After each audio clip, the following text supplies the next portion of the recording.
everybody. It's the final day of 2024. The Oilers play tonight against the Utah Hockey Club.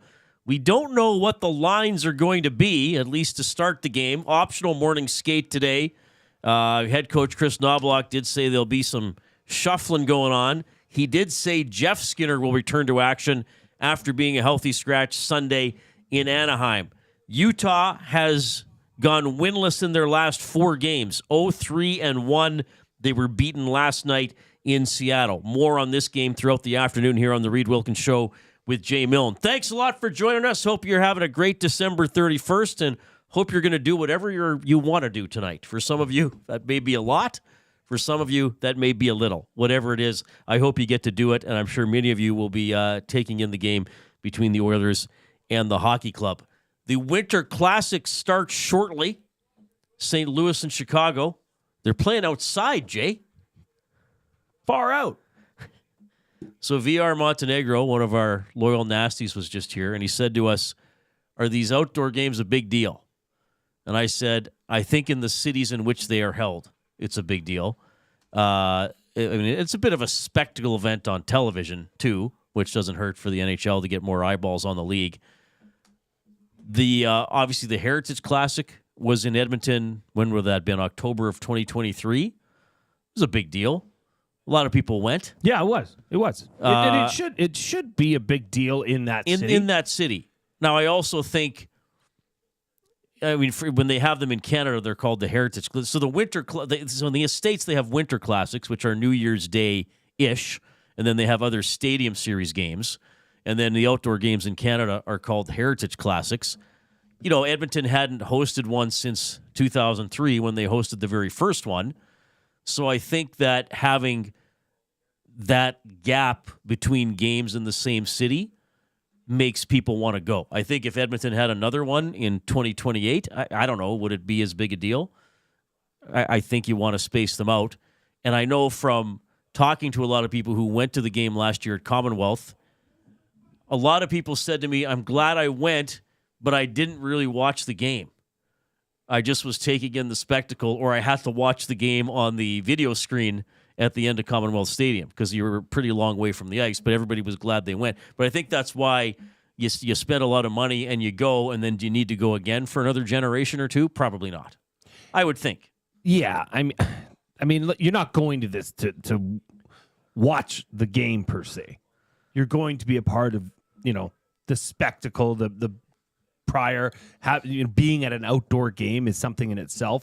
Seeing Commonwealth full is a spectacle. I'm sure here at, this is at Wrigley? It's at Wrigley, yeah. Yeah, so, I'm sure there's lots of events going on in Wrigleyville that, lead up to it, but you're not going to watch the game. If you wanted to watch the game, you'd be better served watching it on your couch. Right. Like we are on the ESTV. We have it on the ESTV, which is pretty cool because up to a few weeks ago, we didn't have a TV in here. We wouldn't be able to watch the game. Hey, who knows? Things happen on the ESTV, much like Latvia yesterday. You got to see it. I got to see it. You got to see. And it got to play it. amazes me how interested you were in that. Well, Coolbat helped in that one. Oh, there we go. And then we turned around and we put that all and let it ride on Detroit last night. Coolbat By we, you mean you. I'm not benefiting from this. It's the royal we. All the nasties are winners as well. When I win, you Everybody wins. Yes, that's true. All right, so we'll keep you updated on the NHL Winter Classic. We got Colton Parayko in the game, right? There he is, local boy. We got boy. Jake Neighbors in the game, who's been on this show. So there's reason to follow along. Well, hey. The Reid Wilkins Show bump. I got to he's going to score a goal. Neighbors? Neighbors. You think Neighbors is going to score? Are you going to bet on that? I'm going to right now. You're going to bet on Jake Neighbors scoring a goal? I have to. Do you have to combine that with another player? Or no, can you just bet on him? See. Let's just see here.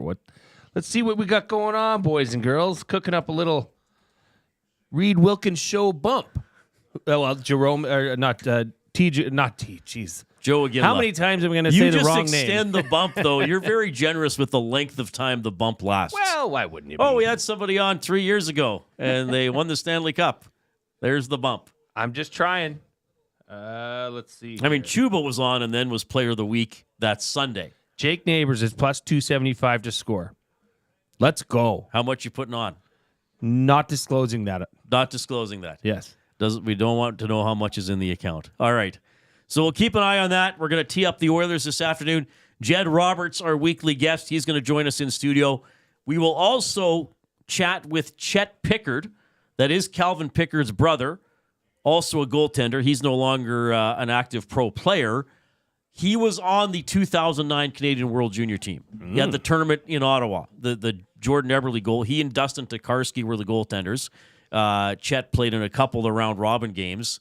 He was there for the New Year's Eve game against the States, which is going to happen later on today as well. So we'll chat with Chet Pickard, which will be pretty fun to talk to him too. You can chat with us by texting the EST inbox, 780-218-9999. Of course, jump into the Nasty Chat on YouTube. Hit the thumbs up button there. We want to get to over 100 every show if we can. And if you have not already, subscribe to the station. Subscribe to Edmonton Sports Talk. You can also get us on the TuneIn Radio app, on the iHeartRadio app. I know if you're already listening, you've probably done those things. Encourage other people to do it. Yes. At a family Christmas gathering on Boxing Day, my cousin, who's a teacher, said, can you show me how to show other people how to get Edmonton Sports Talk on iHeartRadio? Because she had a colleague on staff saying, what happened to your cousin? I don't hear him on Chet anymore. And she said, no, you got to hear him on Edmonton Sports Talk and all the other great people there. So we ask you to help us as well. Spread the word. Spread the joy that is Edmonton Sports Talk. I did it for my buddy's dad watching handball a couple weeks back. He said, how do I listen to you? Took his phone, put it on his home screen. Boom.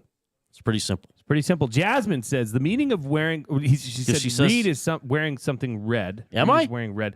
That is definitely a Ron Burgundy. It's burgundy, which is a great color. But we'll say red for the sake of conversation here. The meaning of wearing something red at New Year's Eve.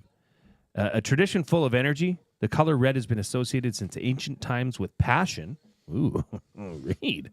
Love and good luck. Wow. Passion, huh? Well, I'm a passionate man. You are very For being a curmudgeon, I'm pretty passionate.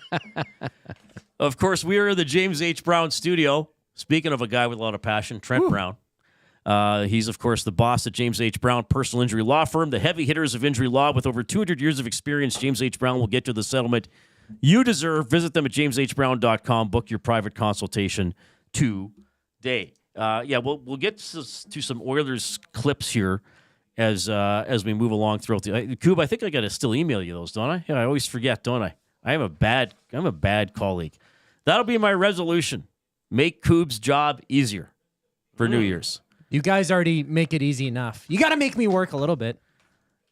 No, that's fine. No, I got to do Let's not get carried away. I got to do what I was promised to do. So here's the thing. So first of all, we're going to have an off-topic topic for New Year's Eve that's specific, but I think we can also ask people generally, do you make a big deal out of New Year's Eve? Well, okay, we can start there. I think, we asked our younger colleague, YTT, today, because I was thinking about this on the way in. In our younger years prior to kids, my wife or when she was my girlfriend, that would be a night. We'd go out. You'd go do something. And this might even involve having to buy tickets to go to something. Oh, wow. An like event. A honeymoon suite concert or something. Hopefully, yeah. Yeah. But now, it's like, I think we're just going to have appetizers at home and watch, there's a couple really good sporting events on tonight. I'll be watching, primarily focusing on the football, the college football, back and forth with the Oilers games. And then once that finishes, you roll into some nice fireworks, the dropping of the ball in Times Square. But it's not like it used to be. I just want to ask you this. Let's just close your eyes and think with me, okay? I'm not closing my eyes. You don't have to literally, but just mentally close your eyes. Let's say tonight you're going out to a nightclub on Well, that's Jasper. something I would never... Okay, sorry. A nightclub on Jasper Ave. I will pay you $500 to go to this nightclub on Jasper with one other friend. Mm-hmm.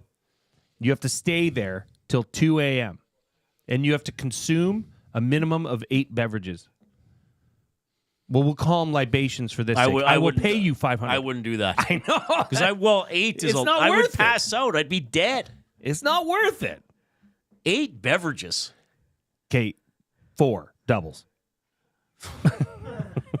No, 4. If it was 4 beer, then maybe then I would for $500. I'd probably do it.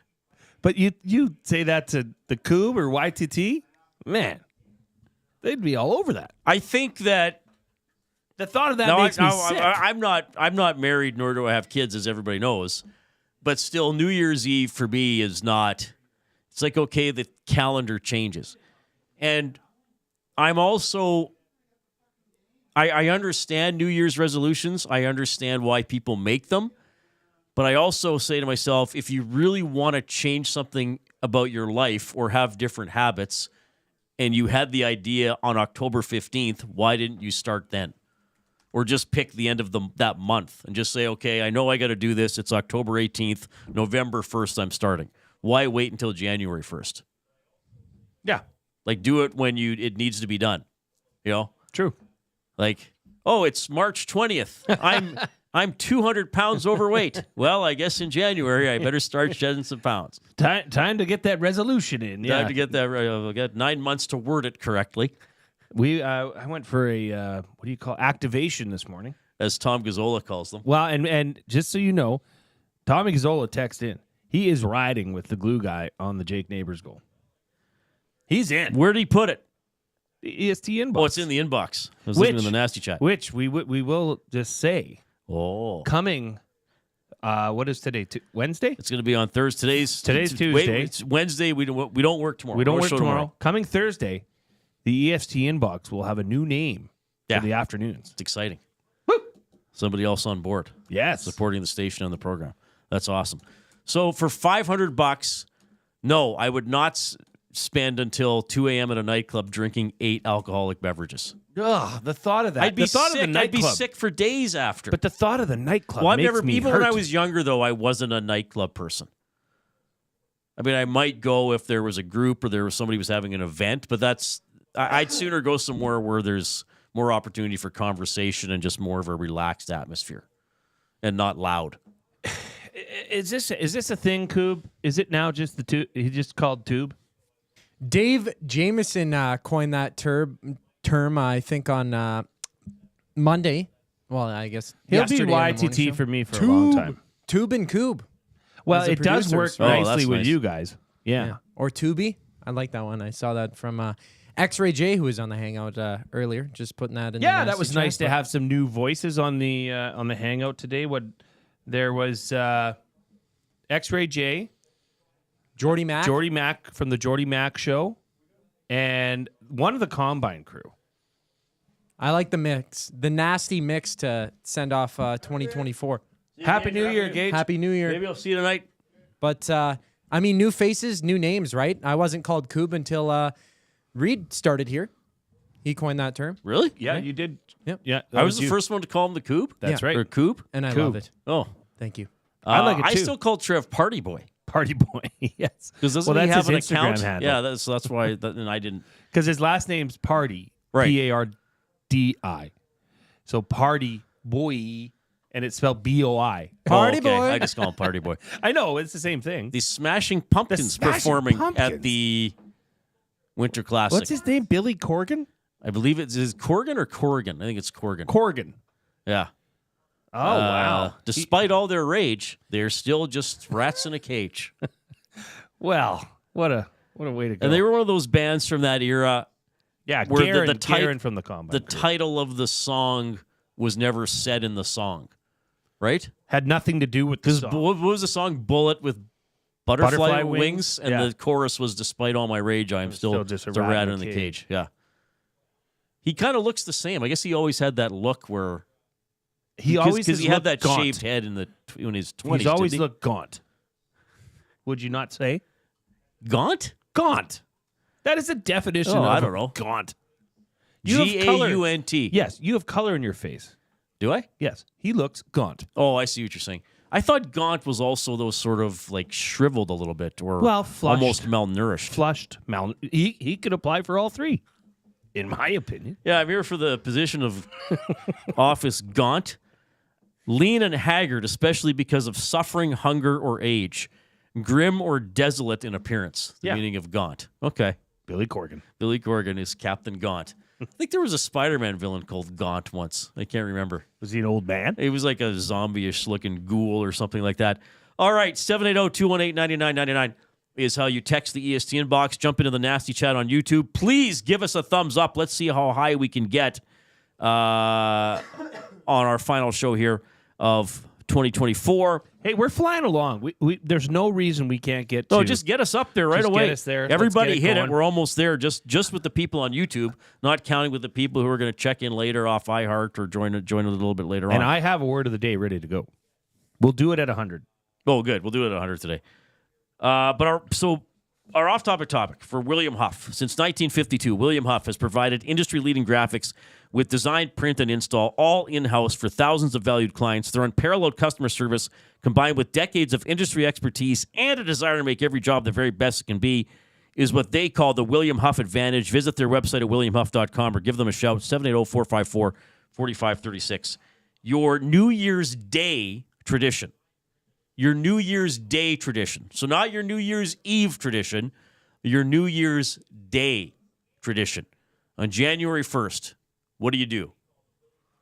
Well, and we talked about this earlier, and I suggested this topic because we always, on New Year's Day, you sleep in, take your time. It's a lazy day. Generally, yes. Generally, because nothing's really open. You're not going anywhere. You're not going shopping. Well, good point, yeah. Except Boxing Day? Except Golden Capital in Sherwood Park's open.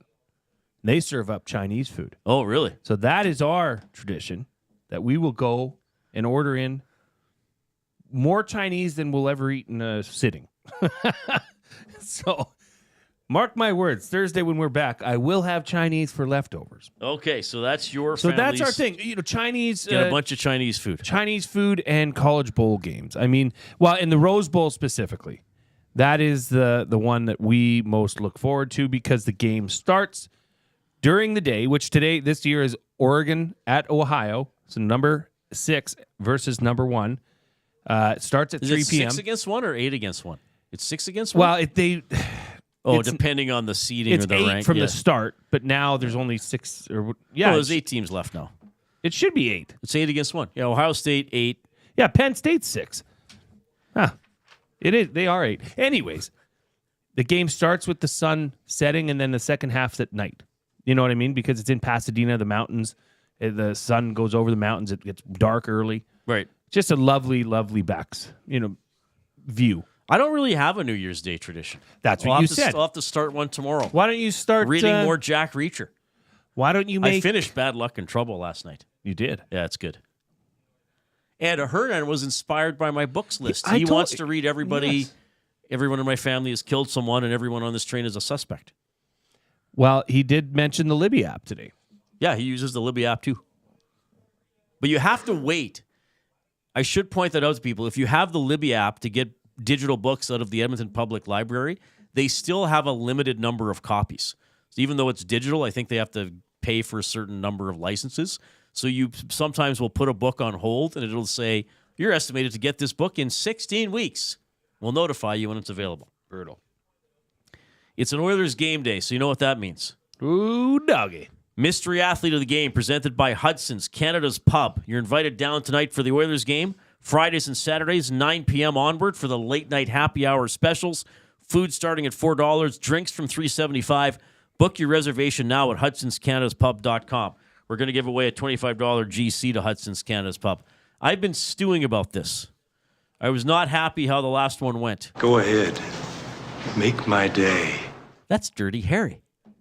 That's how you felt. So somebody got it on the first clue last time. Maybe my own fault. Maybe I thought I was going to be really clever by picking an EST employee, and somebody got it on after the first clue. I'd be shocked if somebody got this one on the first clue. We'll see. The first clue is Oilers. if you are participating in this for the first time, maybe you're a new listener, this is only a text contest. Do not email your guesses. Do not put your guesses in the nasty chat. You must text 780-218-9999 and maximum of 3 guesses per phone number. So don't sit there spamming Jay. Jay monitors it. Don't spam Jay with every possible guess you could think of because you're going to use up all 3 right away. So the first clue is Oilers. All right? Yeah, right. That's all we're going to say. We're going to talk about our Edmonton Oilers when we get back. First, we have Zachary Kubusch with the Sports Update.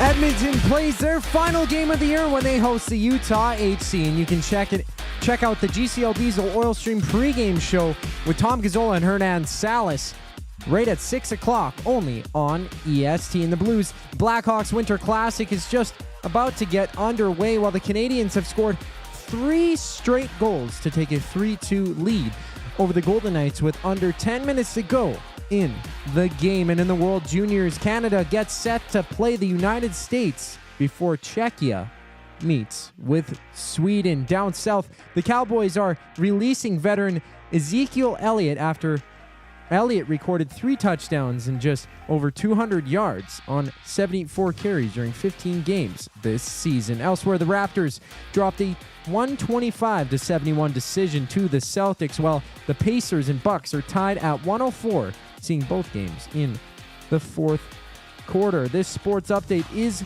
brought to you by Advantage Sports Medicine and Physiotherapy. Get treated like a pro with their highly skilled crew. Whether recovering from an injury or looking to enhance your performance, Advantage Sports Medicine and Physiotherapy uses the same locker room approach, trusted by the best in the game. Find them online at advantagesportmed.ca.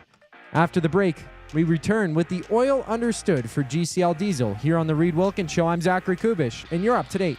GCL Diesel has been serving oil country since 1972. From diesel cars to SUVs to pickups. From farm tractors to school buses to a big rig. From diesel generators to forklifts, GCL can test, troubleshoot, and repair all diesel fuel system components. Whether it's injectors, pumps, turbos, filters, or additive, GCL has the parts you need to keep your diesel running the way it should. For genuine diesel parts at wholesale prices, visit GCL Diesel in the West End or online at GCLDiesel.com. GCL Diesel. Diesel understood. Food Sausages makes their meat with nothing but the best local ingredients. From chicken, beef, and pork, their gluten-free sausages are packed with flavor. Every single bite. Get a 10% discount when mentioning Edmonton Sports Talk in-store or use the code EST when shopping online at foodsausages.ca. Plus, you get free delivery on orders of $100 or more. Find them at 6736 99th Street. Food Sausages. You can't beat our meat.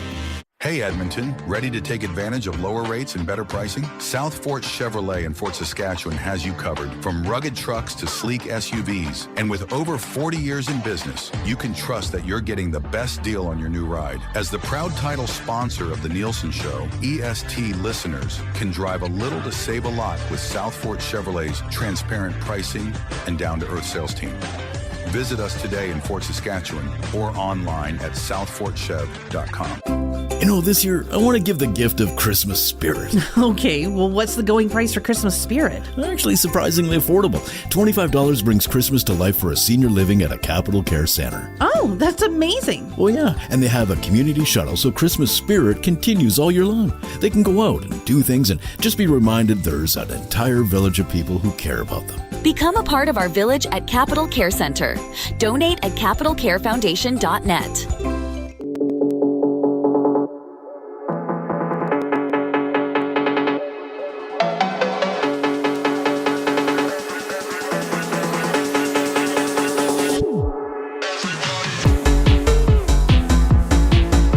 Oh my goodness, we're here. This will be you at the club later, Reid. Yeah, that's Zach, gonna, keep the that's music gonna up. be me at the club, all right, Keep Jay. the music up, Zach. Yeah, that's what it's going to be. That's on, Reid. exactly what it'll be. Keep going, Reid.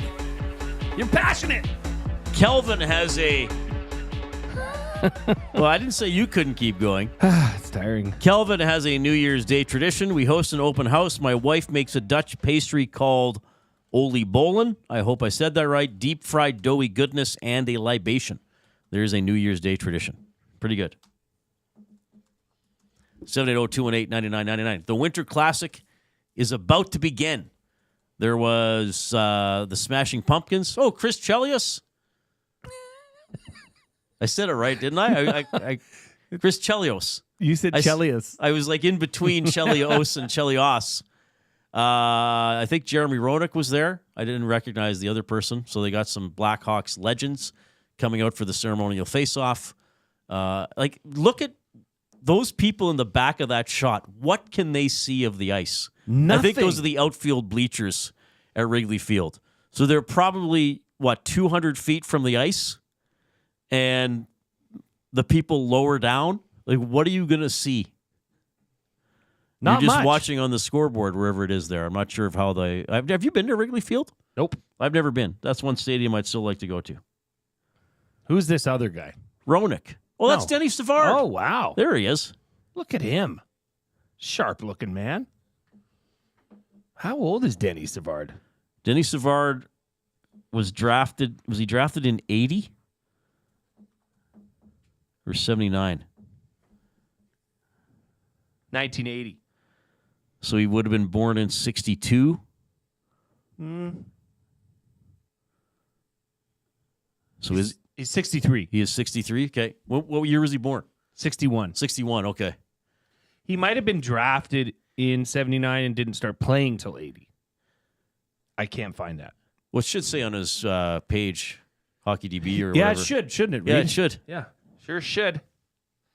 Then do you know who he was traded for from... 1980 NHL entry draft. Do you know who he was traded for from Chicago to Montreal?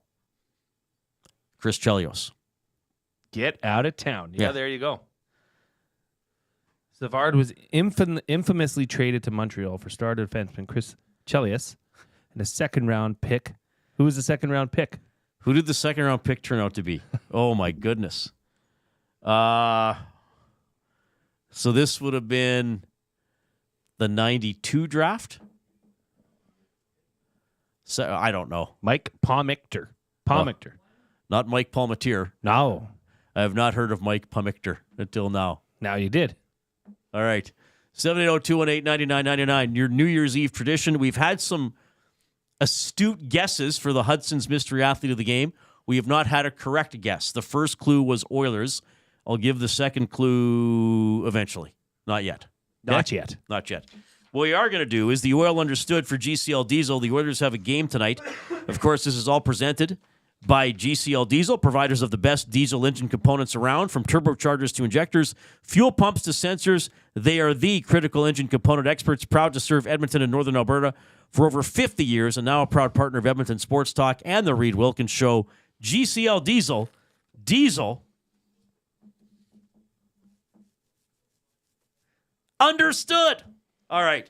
So the Oilers held an optional morning skate today. I think a total of 9 players on the ice. So we don't know what the lines are going to be.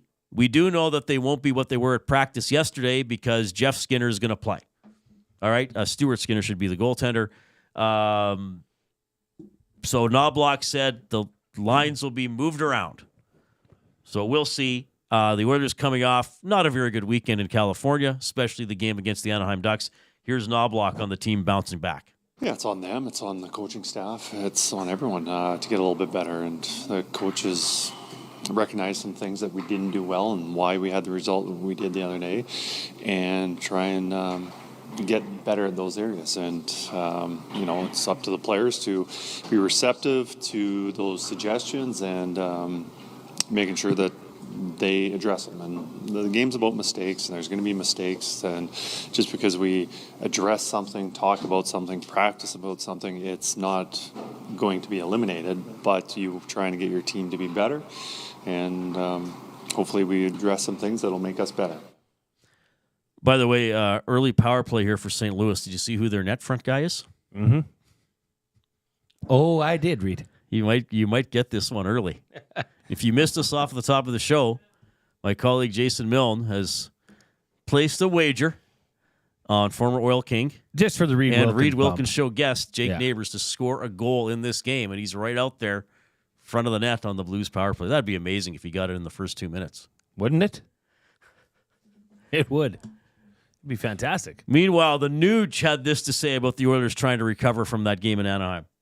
I mean, obviously, I think over the past couple of years, we've been good at responding to in games where we need to, and I think when you lose a couple in a row, you got to have that sense of urgency, just dial it up a little bit more, and I expect that from us tonight. But obviously, you never want to string together a streak of losses, so it takes a mature team to kind of find your way out of that.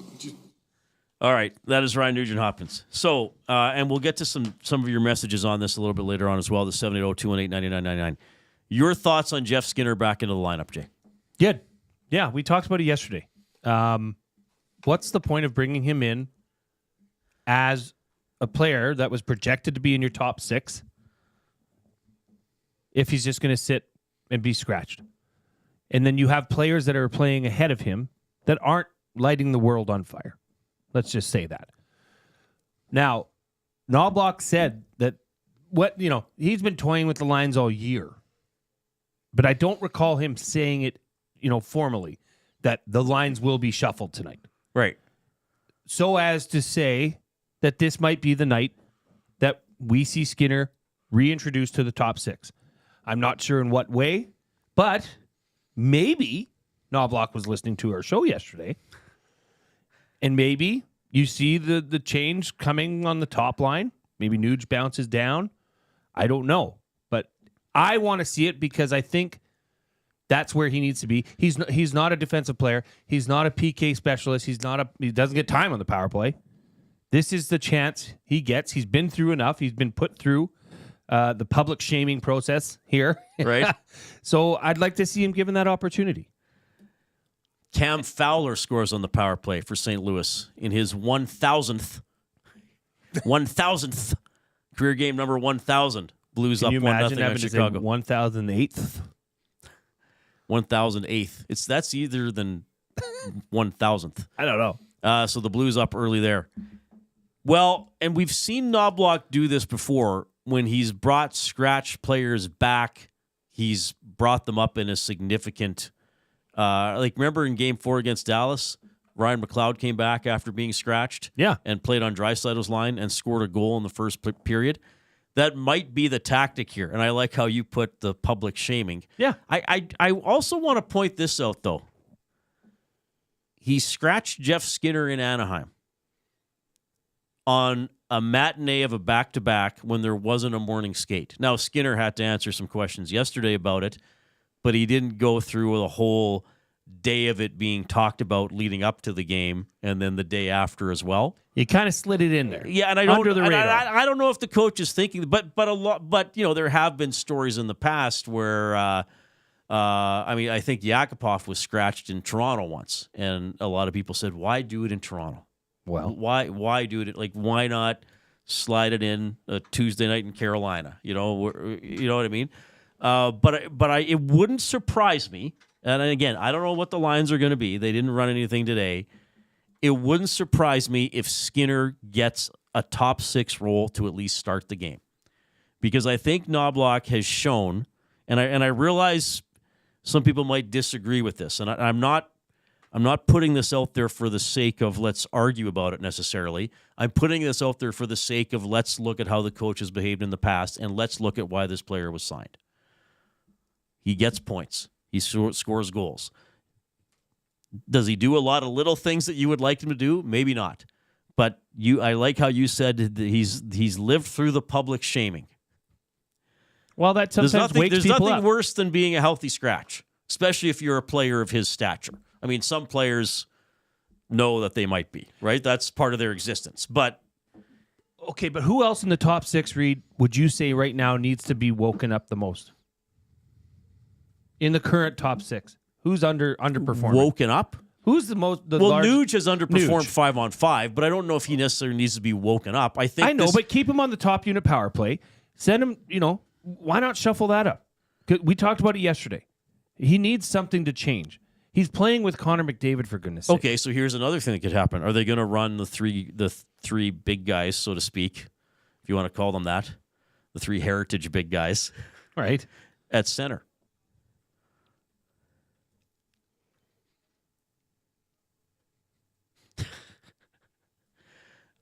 I don't know. I don't know the answer to that. Yeah, I don't know. But I think Skinner gets, let me put it this way. I don't think Skinner's center, again, we'll see once we get there for the warm-up. I usually show up to the rink when it's about halfway through the warm-up. I don't think his center will be Derek Ryan or Adam Henrique.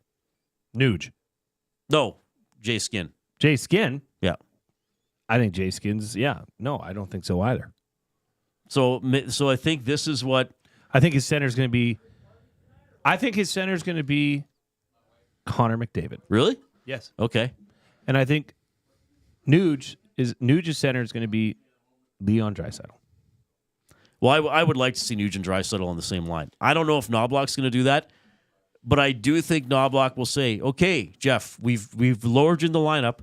I took you out of the lineup. You probably feel a little lousy. Maybe you're a little peeved with me, which is fine. Here's your chance. Here's your chance. I'm gonna put you where you think you should be. And granted, I am make me look like an idiot. Self-proclaimed a bit of a Jeff Skinner apologist. I want to see him have that chance. I'd like to see that. Put him in the position where the only thing that can bugger this up is his play. Right, and I think that's the thinking. Okay, you came here with this pedigree, with this expectation. You didn't perform, right? Okay, I sat you out. Go prove me wrong. But I don't think there's anything wrong with a coach kind of saying that, putting himself out there too, and saying, "All right, make me look like an idiot, Jeff." Okay, we're thinking we're not in reality right now. We don't know what the lineup's going to be. But let's say that does happen. Stu Skins up top, or Jeff Skins up top. See, right. I did it. RNH is down on the second line. Let's say that wakes up Nuge, too. Right?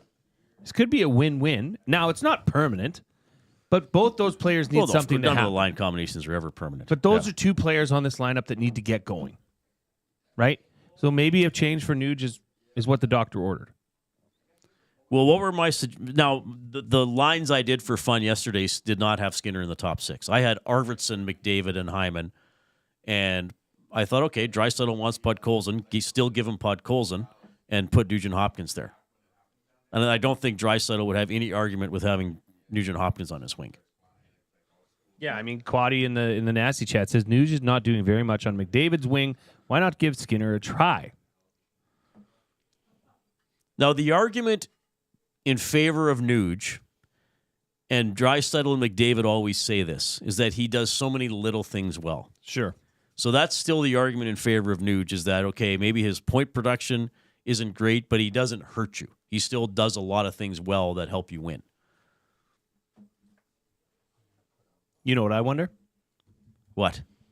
I wonder what Jed Roberts thinks of the Jeff Skinner situation. Jed has a lot of thoughts on a lot of things. He's a wise man. And we're going to get to them right away. By the way, portions of this hour presented by Canadian Brewhouse. NHL lives at the Canadian Brewhouse. Every Oilers game day, get $1 off tankards of Molson Canadian and Coors Light. You can win game tickets and 2 tickets to a surf and turf dinner at the end of the season. Full details at thecanadianbrewhouse.com. Should I give the second clue quickly? Sure. Do the second clue now, and then we'll wait till after Jed to give the third one, if nobody gets it. The second clue in the Hudson's Canada's Pub mystery athlete of the game is 90. 90. Like 9-0? 9-0. First clue was Oilers. Second clue is 90. All right. Back with Jed in a couple minutes.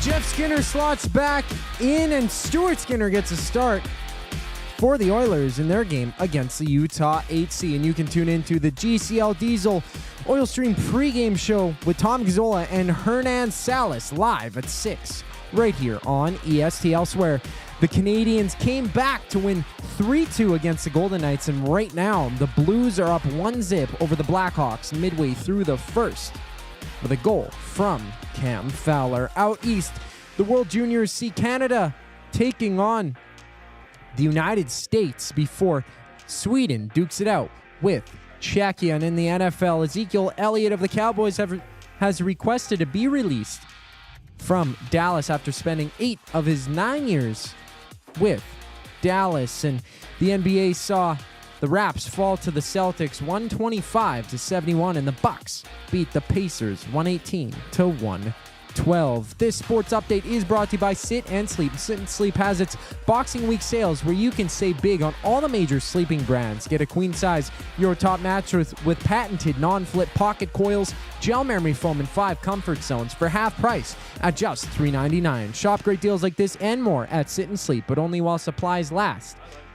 Find Sit and Sleep in South Edmonton Common next to Planet Fitness. Jed Roberts, former Edmonton Eskimo, joins the Reid Wilkins Show on the other side of the break. I'm Zachary Kubusch, keeping you in the loop. You want the heavy hitters on your team, both on and off the ice. If you've been injured in a car accident, call the heavy hitters of injury law. James H. Brown and Associates, Alberta Injury Lawyers. With over 200 years of combined injury law experience, their precedent-setting lawyers are ready to help. Locally owned and proud Edmonton Oilers fans, James H. Brown and Associates wants to support you with their unrivaled experience, unrivaled results, and unrivaled commitment. When accidents happen, head to jameshbrown.com. The grand opening sale at Sit and Sleep is almost over. This is your last chance to take advantage of the special introductory sale prices on all mattresses. Stop in today for a free pressure point scan using cutting-edge technology so sleepologists can identify the perfect mattress for you. Right now, get free local delivery on any mattress over $7.99 and receive a free bamboo cooling mattress protector. Enjoy grand opening savings with every mattress on sale. Join us on location today for the final celebrations at Sit and Sleep in South Common next to Planet Fitness. Don't miss out. The grand opening sale ends soon.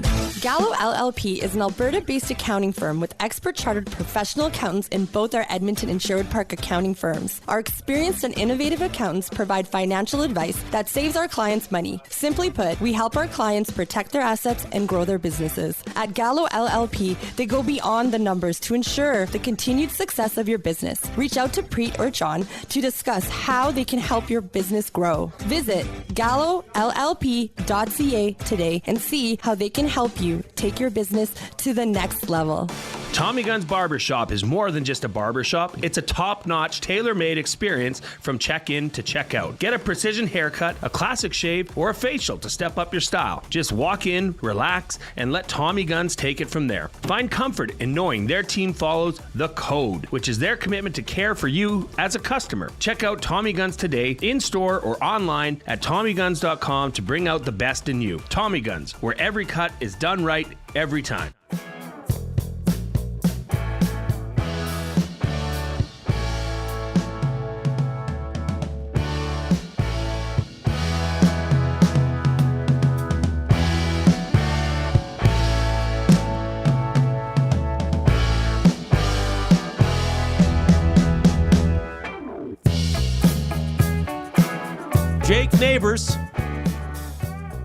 Jake Neighbors has an assist in the Winter Classic. No! Jay Milne's so excited that he saw him celebrating a goal. He just got up and left his spot a little bit, so he didn't see the ESTV. And I said, "Oh, Jay, the Blues are celebrating a goal. Jake Neighbors on the ice." Jake Neighbors with the puck. Primary assist to Jordan Kyrou. 2-0 Blues, 11 minutes left in the first period at Wrigley Field in Chicago. Oilers tonight at 7. We didn't even mention junior game tonight, Canada-US. We're going to have World Junior memories from Chet Pickard, the brother of Oilers goaltender Calvin Pickard. Chet Pickard was one of the goalies on the World Junior team the last time it was in Ottawa. They had a New Year's Eve comeback win over the States. They had the incredible Jordan Eberle goal to beat Russia in the semifinals. They beat Sweden for gold, all that fun stuff. So he's going to join us a little bit later on. Joining us now in studio, Double E alum, great guy, Jed Roberts. Hey, Jed. Hey, how you doing? I'm just thinking that Team Canada is just relieved not to have to face the juggernaut Latvian team again tonight. You know, jeez, get a bit of a break playing the Americans. So wow, I like their chances. They're a great story from that tournament. Yeah. Well, we'll just leave it at that. Jay won money on them yesterday too. Wow. Oh, yeah. Finland beat them today though, 3-0. Yeah, brought them down to Oh. It wasn't Neighbors, was it? Yeah, he's on the ice. Oh, there he is. Jed, how you been? I'm doing great. It's probably, arguably, one of the best sporting days of the year. You know, you got World Juniors. You got the Oilers are playing tonight. You got all these college football games, NBA's in full swing, and NCAA. Kansas lost today, which kind of sucks for me. But, Oh, I'm sorry. You know who won, though? Michigan. Yeah. Michigan beat Alabama. I saw Mike, the Michigan fan, You know, very happy. when Michigan's very quarterback went out, that was kind of like, it's the age-old debate. Like, do you play or do you save yourself for the combine, right? And there's your argument right there. As a senior quarterback, he goes down with a knee injury. Looks like he might hurt his draft stock, you know? Like, that's a tough one. So that makes me respect Travis Hunter and Shadir Sanders all that much more for playing in that game the other night. Well, did you hear, though, the insurance policies that were taken out on them? Yeah. So Deion Sanders put insurance policy on all the players that were playing that could potentially get drafted. Smart move. Smart. And I mean, the policy must not have been cheap because Travis Hunter is going to go first overall to the New England Patriots. Yeah. As of right now. And that is going to be a big contract. Did you know that Alberta alumni Mark Singer did that with Lloyds of London? And when he blew his knee out and his CFL career ended, he landed on his feet.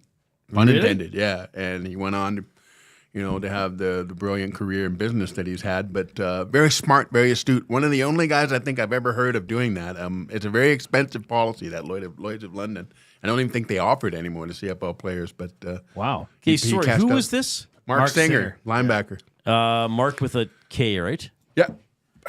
I didn't know this because we got to talk to him. Yeah, this was in 1990. I think he did that. So he insured his own career, and he cashed out. So he was a Golden Bear and then an Esk. No, he played for the Stampeders. Well, he played for the Stampeders. My mistake. Okay, there's a card of him. Yeah. See, Mark Singer was also an actor. Yeah, so there's a lot of it's a Mark pretty Singer. common name. Yeah, Mark Singer. There's probably 2 billion of them in the world. Okay, right so now, you played. He lives in Florida now. Yeah, he's down in the States. I didn't know this. He came up here for an alumni event, a Bears alumni event. Yeah. The only reason I know that is because him and his ex-wife lived in the same apartment complex we did when I was. So first he's an starting out my Edmontonian? career. Yeah, and he played for the U of A. At that event, I had to drive him home to his Great mom's guy. house in Mill Great Woods. guy. But a smart man. Very smart man. So and back to like your original point about Deion, and it's a business now. With the collective and the NIL, and these guys, it's a totally different approach now to guys in terms of their long-term planning. These bowl games, unless you're playing for something, it's probably a major consideration for a lot of these guys looking at NFL potential. Okay, sorry to harp on this. Sure. I've just never heard Jed's like, here goes Reid again. Some weird little minutia that he thinks is interesting that nobody else cares usually about. Pretty good. So he insured his own body against injury. Yep. Like a specific injury or just a career-ending injury? You know what? You would have to ask Brian Dickinson, who was our special teams coach at the time, and he was his company underwrote it. And he was offering them to CFL players. And then after Mark cashed in, they quit offering it because they didn't really realize how prevalent the injuries are, I think, at that point in time. So do you think he is still collecting off it? I don't got a think big so. I think shot? it was just for like whatever the length of his contract was for. And then, he used that money to kind of set himself up. Yeah. So it still was helpful that he absolutely. had this. Yeah. It wasn't like $500, obviously. Yeah, it's unheard of to see guys like that, especially now when you think about the CTE and all that other stuff. You don't see insurance companies underwriting, unless you've got like the kind of money to put out for it. Obviously, the Sanders family is pretty wealthy, and I'm sure that Travis has been taken care of by the collective in terms of the NIL stuff. So it's not cheap. I know that. I remember Mark talking about how much it costs. It wasn't cheap. Maybe we'll track him down. That'd be a good, especially summer story. Just catch up with somebody. So you played against him early mid-90s. Played against him. We had some pretty good battles on special teams. He was a great football player. He Yeah. was My brother played Bears with him. Yeah. I was his water boy. He and Trent. Oh, no way. He and Trent Brown were teammates at the U of A. And Mark was a high draft pick. He was supposed to be the heir apparent to Finley. And when Mark blew his knee out, that was it. His career ended. So it was a career-ending injury. And I think that was part of the policy, is that if it was career-ending, he would get like a top-up. I'm not sure, but you'd have to ask Mark. Right, but it had to be career-ending, though. Yeah, not a lot of people know about that.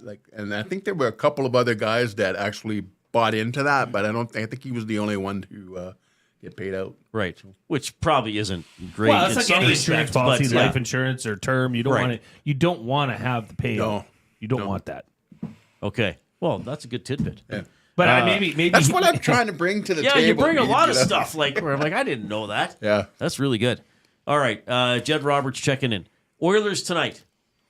Jeff Skinner's back in the lineup. They scratch. Like, there's several things to go with this.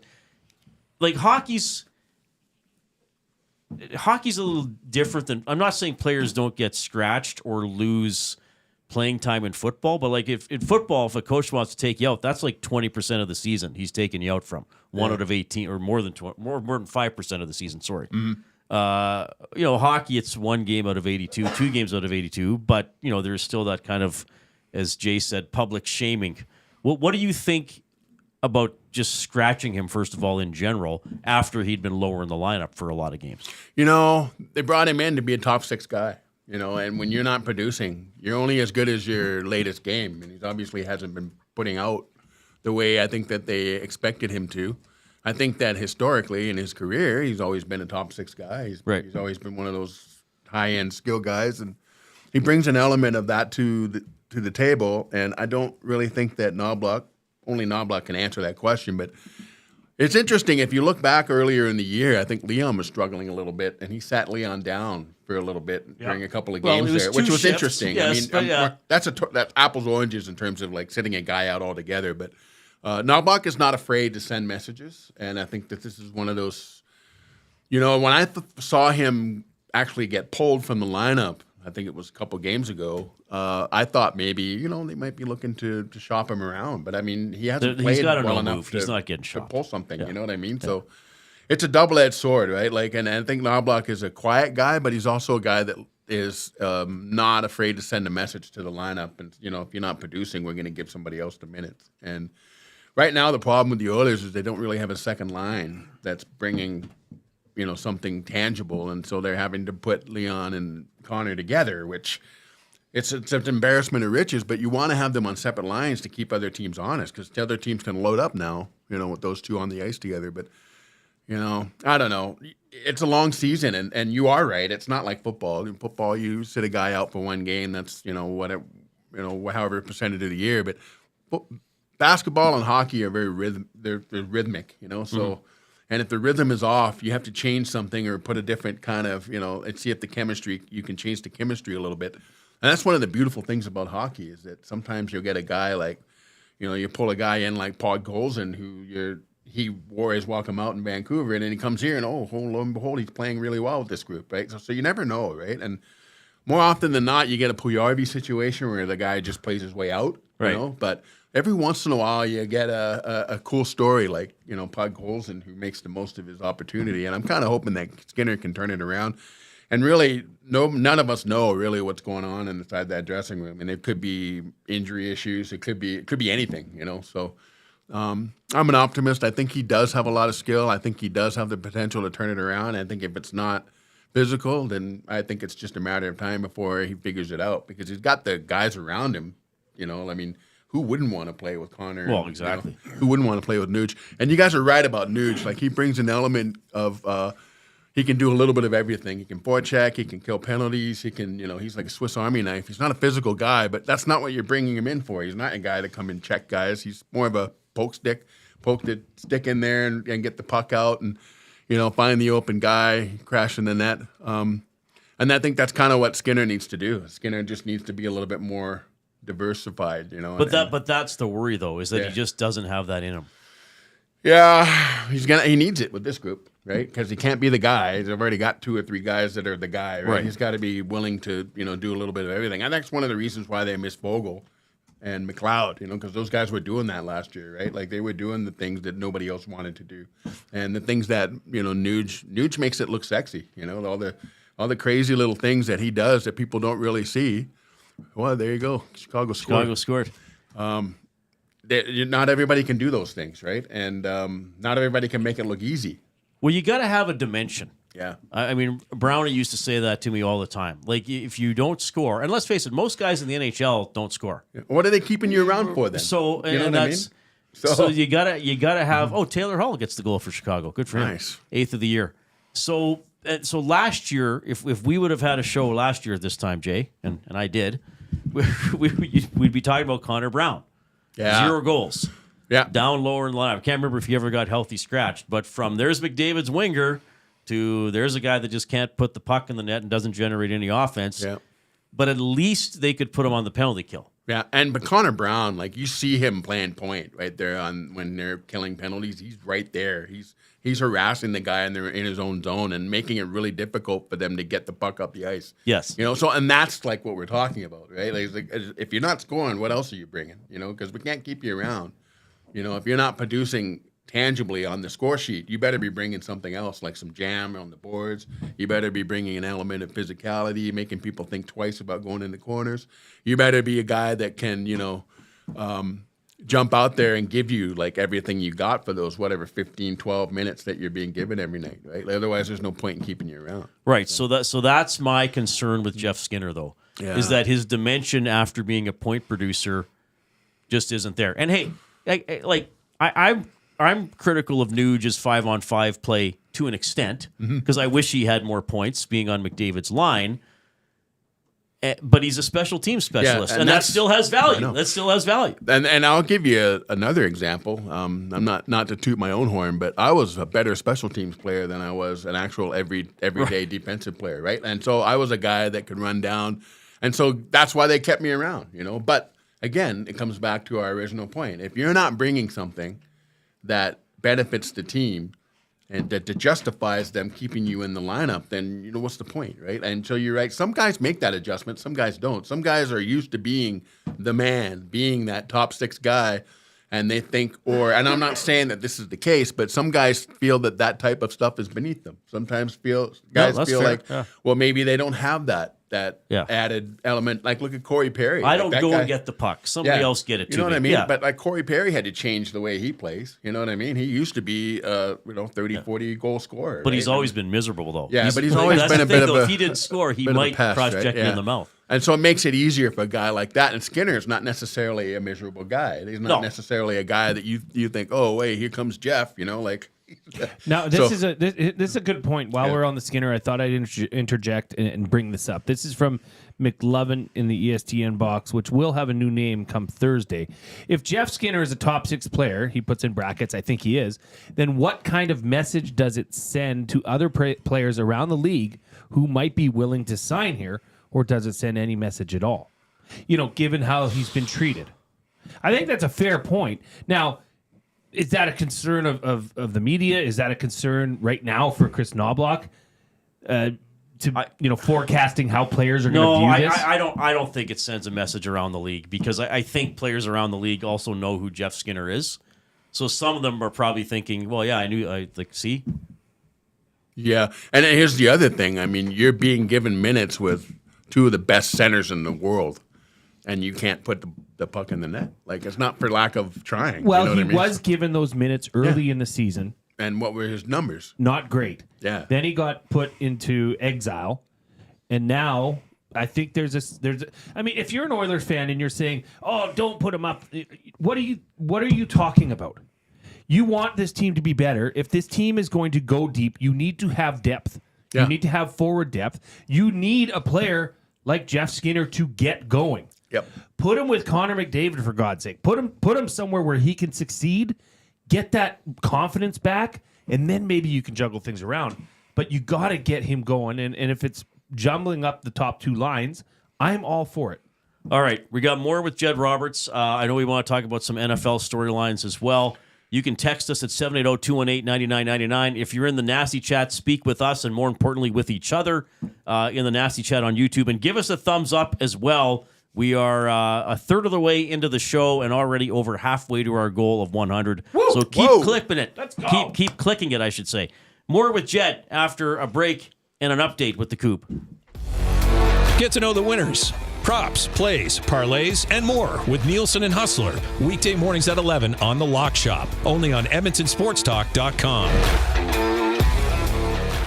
Your home for live music and great performances is the River Cree Resort and Casino. When I'm up, I can't get down, can't get down. ground can't get level. Don't miss Canadian singer-songwriter Alan Doyle as he brings the East to the West, January 17th. I said, hey, hey, hey, it's just an ordinary day, and it's on your state of mind. Get your tickets at River Cree Resort and Casino. River Cree Resort and Casino. Excitement, bet on it. Celebrating 70 years in the signage industry, William Huff Advertising is the most recognized name in the game. An in-house, one-stop shop for all of your design, print, and installation needs. William Huff provides quality graphic solutions for everyone. Here in our City of Champions and throughout the nation, they are the preferred signage partner entrusted by many of the biggest corporations, pro sports teams, and organizations to bring their identity to life. Recognize the name, get in the game. WilliamHuff.com. In life, it takes a village. From childhood to your golden years, we all need support. At Capital Care Foundation, we've built that village for our 2,100 seniors. Join us in creating a nurturing environment that feels like home and fosters community connections. Your donation makes a difference. Visit capitalcarefoundation.net today and become a vital part of our village. Because together, we can make every stage of life a shared journey. Be a part of the journey. Support Capital Care Foundation.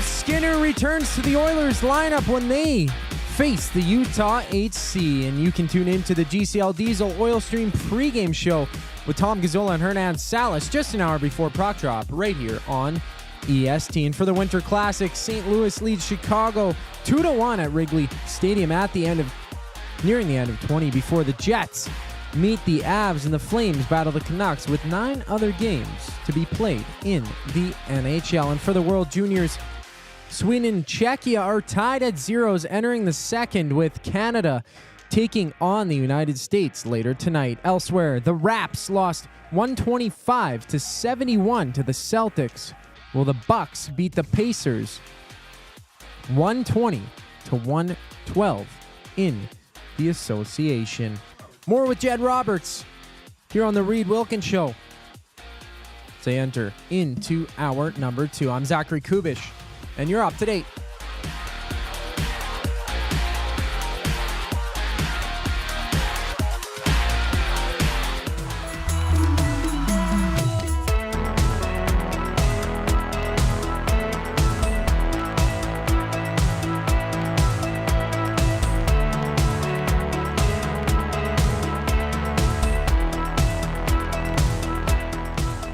Seven hours and 58 minutes left in 2024. If your year is stunk, that's how long you have to turn it around.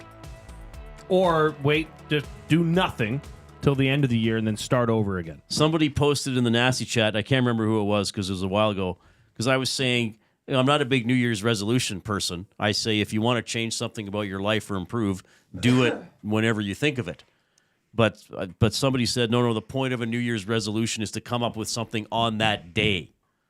But I'm like, okay, then how? Otherwise, it would just be a resolution. Yeah, I suppose. Now, what if we're all wrong about this Jeff Skinner talk and he just comes out on the fourth line? We very well could be. We very well could be. But I just feel as though this is almost Custer's last stand from Knobloch with him. Well, I don't know about that, though, because he is not going anywhere. He is not going anywhere. But then you just have what you have. If this experiment goes through and he's playing on one of the top 2 lines and he doesn't produce, well, then it's a dud. It's a bad move. Sorry. You're just going to have to deal with it at that point. But at least give it a shot to try and gain some traction, right? Yeah, I think this is when the dressing room kind of becomes a little bit more of a factor in terms of like holding each other accountable. You know, this is the time when Dre or Connor would take him aside and say, listen, dude, like, you know, you obviously know why we brought you here. Mm-hmm. You know? And those conversations and typically on good teams happen more often than not, you know. And I'm confident that the worm will turn at some point. I mean, everybody goes through slumps, you know. Like at baseball, it's really common because you have 182 games or whatever it is, right? And hockey is half that. But I think that, and to your point, you were talking about just give him the opportunity. And you know what? The guys that are big-time players make big-time plays, and I think when you're accustomed to doing that, you're accustomed to having those opportunities, I think it's human nature to take that for granted. And so sometimes you just need that reality check where they pull you out of the lineup, and then, like you said, you might have a sneaking suspicion that he gets the first goal tonight, then that would be wonderful. But, as an optimist, that's what I think is going to happen. But, stranger things have happened.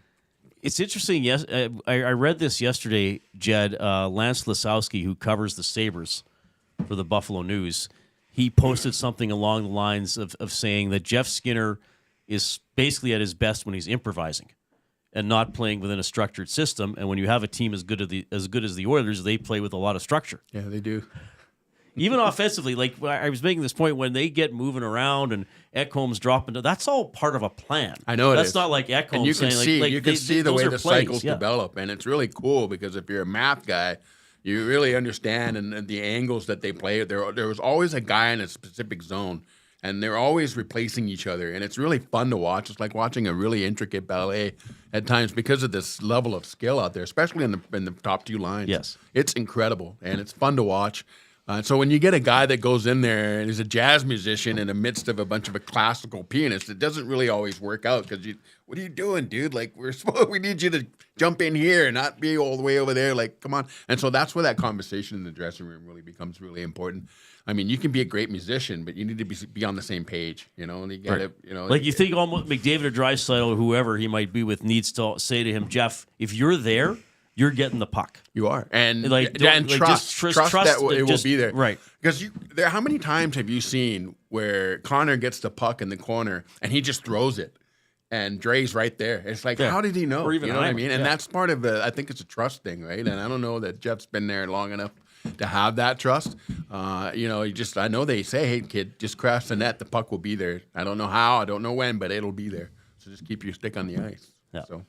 Well, and I must say here, welcome to Tango, who's home early from work for once and gets to listen to us. So thank you for listening. He must Tango. listen to other things. Welcome. We appreciate you listening. We appreciate all the nasties listening.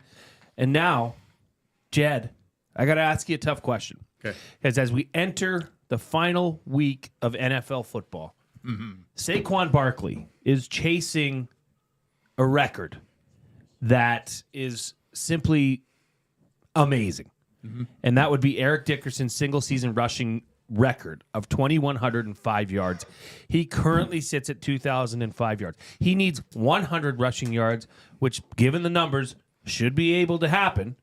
But the Philadelphia Eagles are playing in a meaningless game against the New York Giants, the team that squandered the opportunity to re-sign Saquon Barkley. I mean, this has all the makings of almost a movie.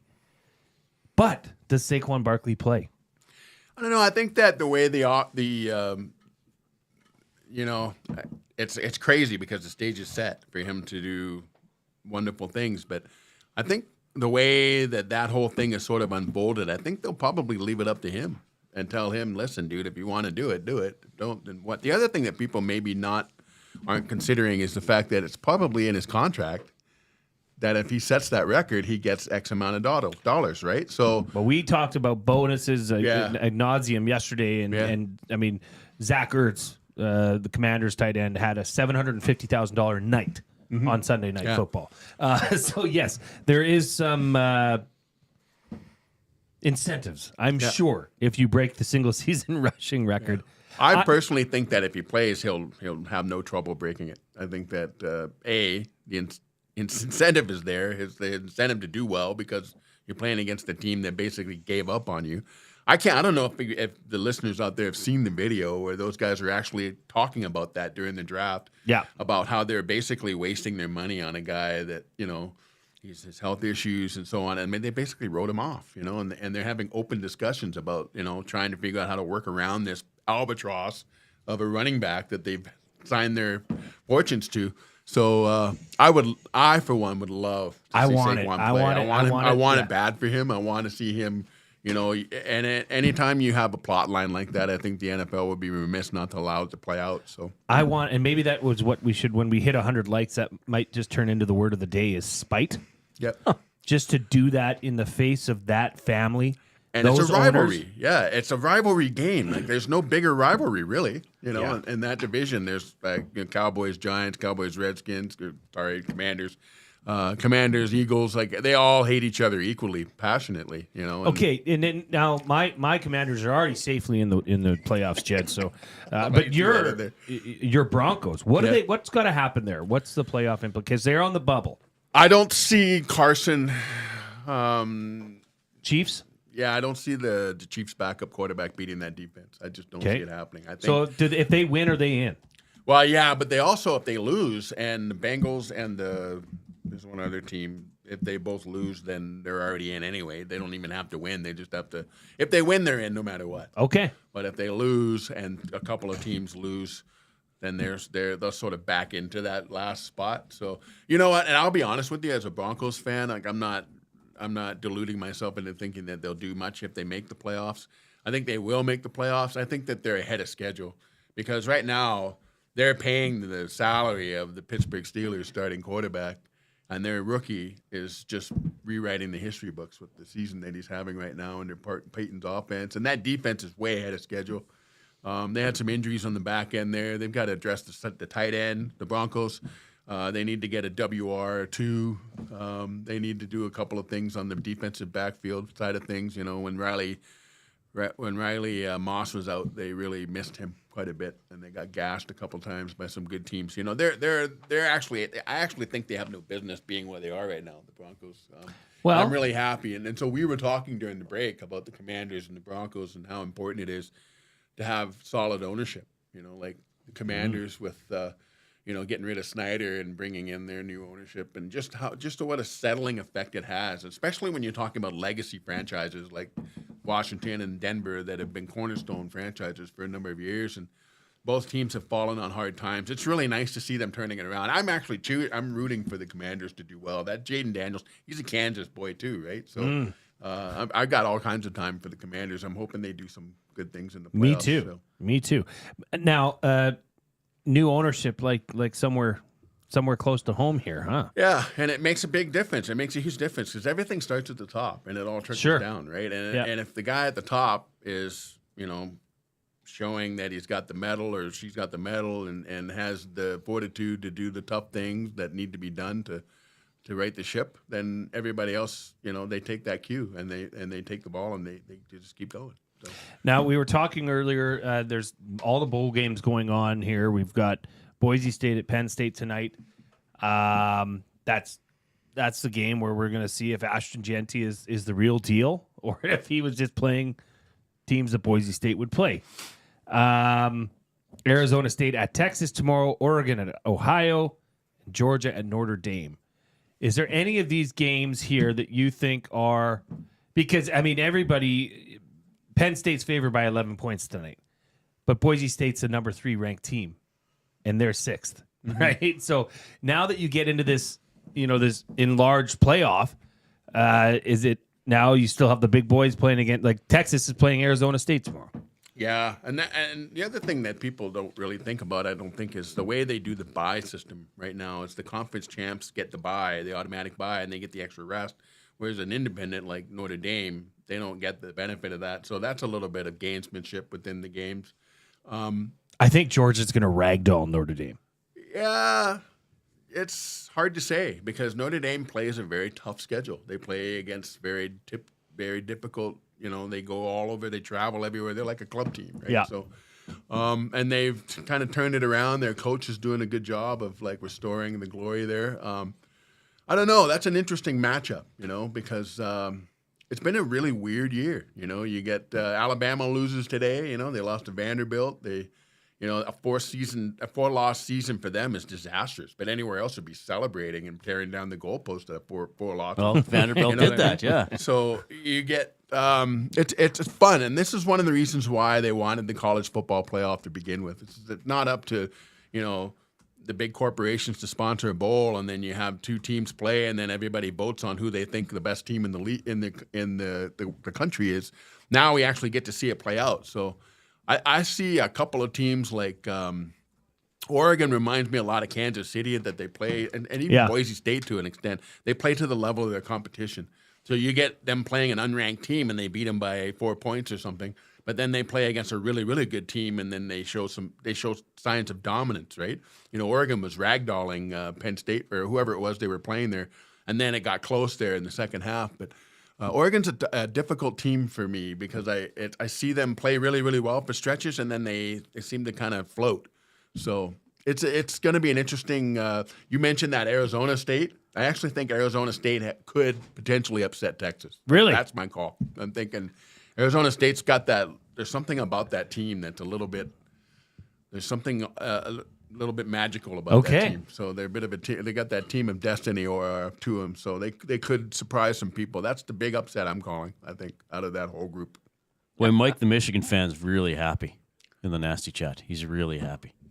Yeah, Michigan. He's that was excited. and then when their starter goes down with the knee injury and they still pull it out. That was actually really interesting. That defensive stand they had at the end where the Alabama quarterback just couldn't get the ball out. Yeah. Well, we didn't have it on, but it was a fun game to watch. And that's what this one of the things about this playoff thing is that it's made teams play a lot harder. And not their teams were floating, but you get into a bowl game, you want to attract recruits because you're competing with those teams that are in the playoffs, and so you get a lot of these teams at the end of the year that are out of that top 12 or whatever. They're fighting for their lives, to attract talent. So they got to show out. All right, Jed. Last one for you. Will you be up at midnight? Will you be awake? Oh, of course I will. My wife gets off at midnight, so I'm going to wait. I'm going to wait up for my wife. I'll make her a little snack, and then we'll head off to bed. Oh, wow! Bringing the new year in style. You're such a good man. Yeah. Well, I do what I can. You know what? I'll kick my coverage, and so I got to keep working every day to get better. We are the same man, aren't awesome. we? Yeah. Hey, are you any New Year's traditions that you guys take part in on New Year's Day tomorrow? You know what we used to do, and we quit doing it because my wife doesn't like the cold weather, but we used to go out onto the high-level bridge and spit off of it. But it's so bloody cold this time of the year that I'm the only one that actually would ever end up getting to the middle of the bridge. She would That's be like, amazing. No, I'm not doing that. We're not doing that anymore this year. You don't have any Enough business dragging spitting. your family out to the middle of the bridge. It's too windy. It's too cold. And she's probably smarter than I am. So we quit doing that a few years ago. But I don't know may if anybody's resurrect going to top tomorrow. that. I don't know if anybody's going to top spitting off the high-level bridge as a New Year's tradition. So you may see some social media. Start the posts year from me off on a tomorrow. right loogie, everybody. Hawk Tua. It's fun to watch that thing float down there to the ice, and Oh, my sometimes goodness. on a really cold day, you actually hear it hit. Give us a thumbs up on YouTube, especially if you love Jed like Jay and I do. Happy New Year. Happy New I Year. know I say this every week, but See you guys next we're year. so honored that you're on the show every week. We'll get to another clue in the Hudson's Canada's Pub Mystery Athlete of the Game when we get back. Chet Pickard's coming up, Calvin Pickard's brother. It's the Reid Wilkins Show with Jay Milne on Edmonton Sports Talk.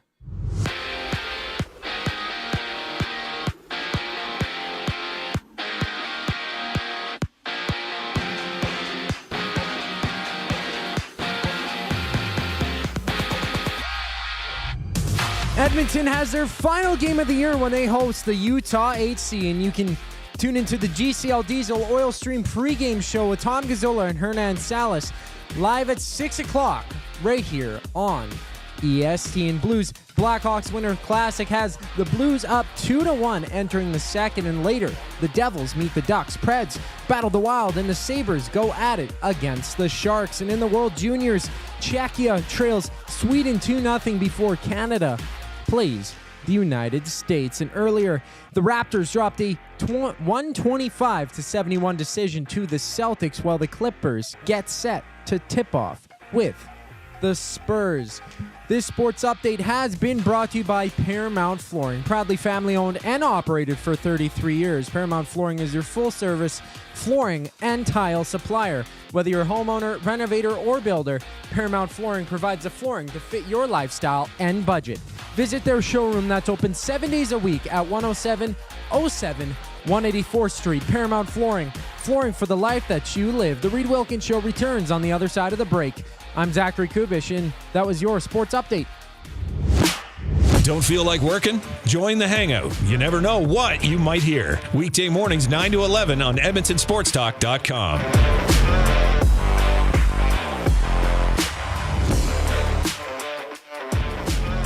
From our Sentinel Storage family to yours, wishing you and those you love a wonderful holiday season. A new year filled with an abundance of great health, much laughter, successes that make you smile and delight, and to be surrounded by people and places that make you the happiest. Play more tables and games. Play more tables and games.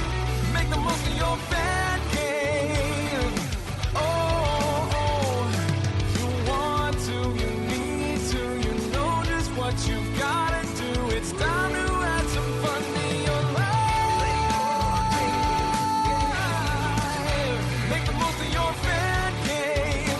Play more tables and games. Play more games. The Canadian Ice House is taking your sports experience to a higher level. Trackman golf simulators are now open at the Ice House, an immersive and realistic golfing experience in the heart of downtown Edmonton. Visit in-store or at thecanadianicehouse.com for details.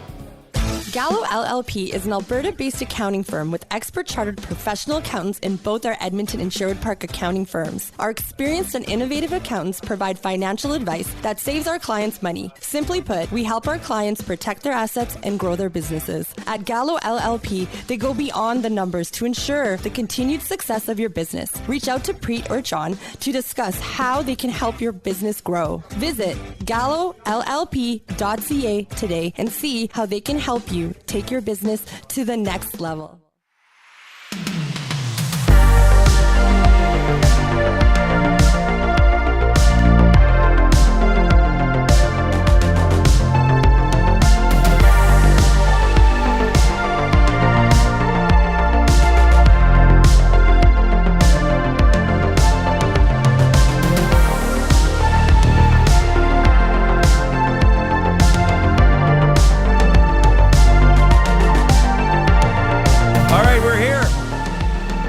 New Year's Eve.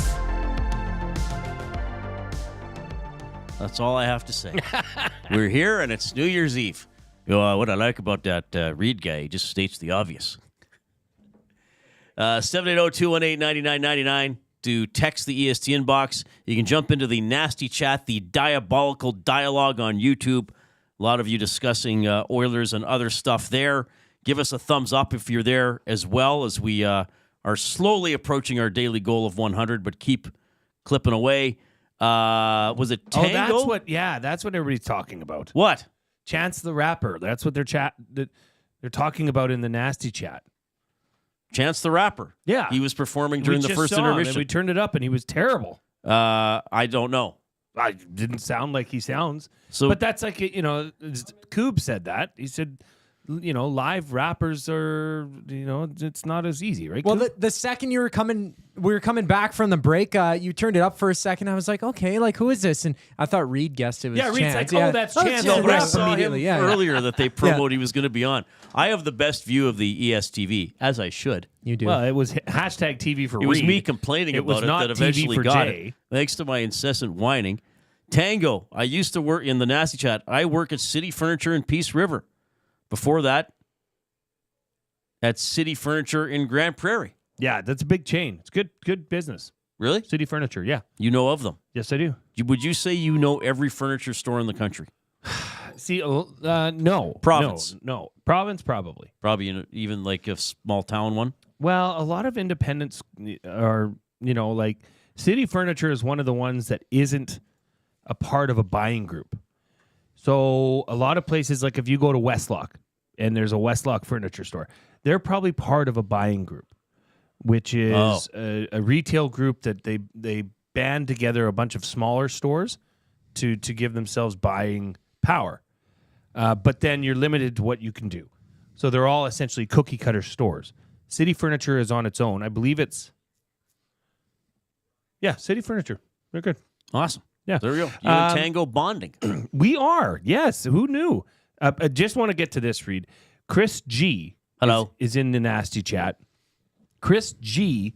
won the EST flyaway to LA trip. Yes, that's right. From the 780. Saw some great pictures on Twitter. Yes. He said, "I just want to say a big thanks to all the staff at EST for the flyaway. It was the best experience I've had, and I will never forget." Well, that's awesome. That is fantastic. If my board was up and working properly, we'd have applause. I would. Hang on.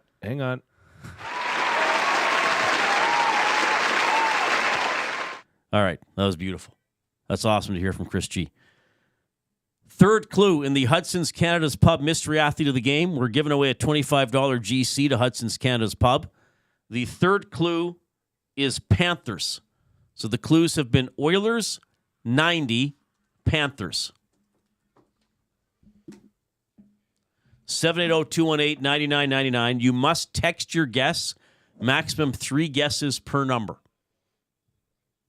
I'm not saying anything. No one's won it, so that's all we need to say. The people who've texted in with a guess so far know that they've been incorrect. Possibly. Well, obviously. No, possibly. No hints, no nothing. They know they've been incorrect. That's what I'm saying. Maybe. Because if somebody was right, you would have told me. Possibly. You would have. You told me after someone got it on the first guess.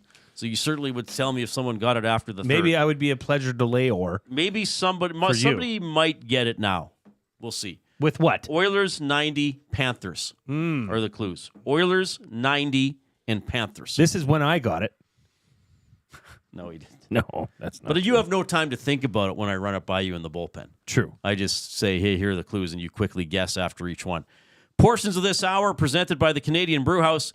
Wing Wednesdays are unbeatable at the CBH, only 69 cents each and a mountain of flavors to savor. Flavor of the month for December, so last day for today, maple rosemary. Do that wing thing every Wednesday at the Canadian Brewhouse. Of course, Oilers and the Utah Hockey Club at 7 o'clock tonight at Rogers Place. We have coverage at 6 with the Oil Stream pregame show. Tom Gazzola and Hernan Salas will get you going for that game, and then they will hop on after as well for postgame breakdown and reaction. We have Calvin Pickard's brother, Chet Pickard, coming up.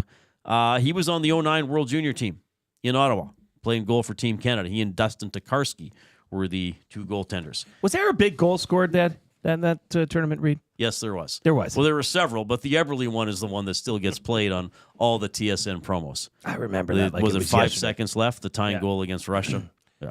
Backhand or forehand to backhand. Yeah, got the rebound ground in front. Well, I think it hit the defenseman in front and dropped down. Dropped down and put it in. Yep.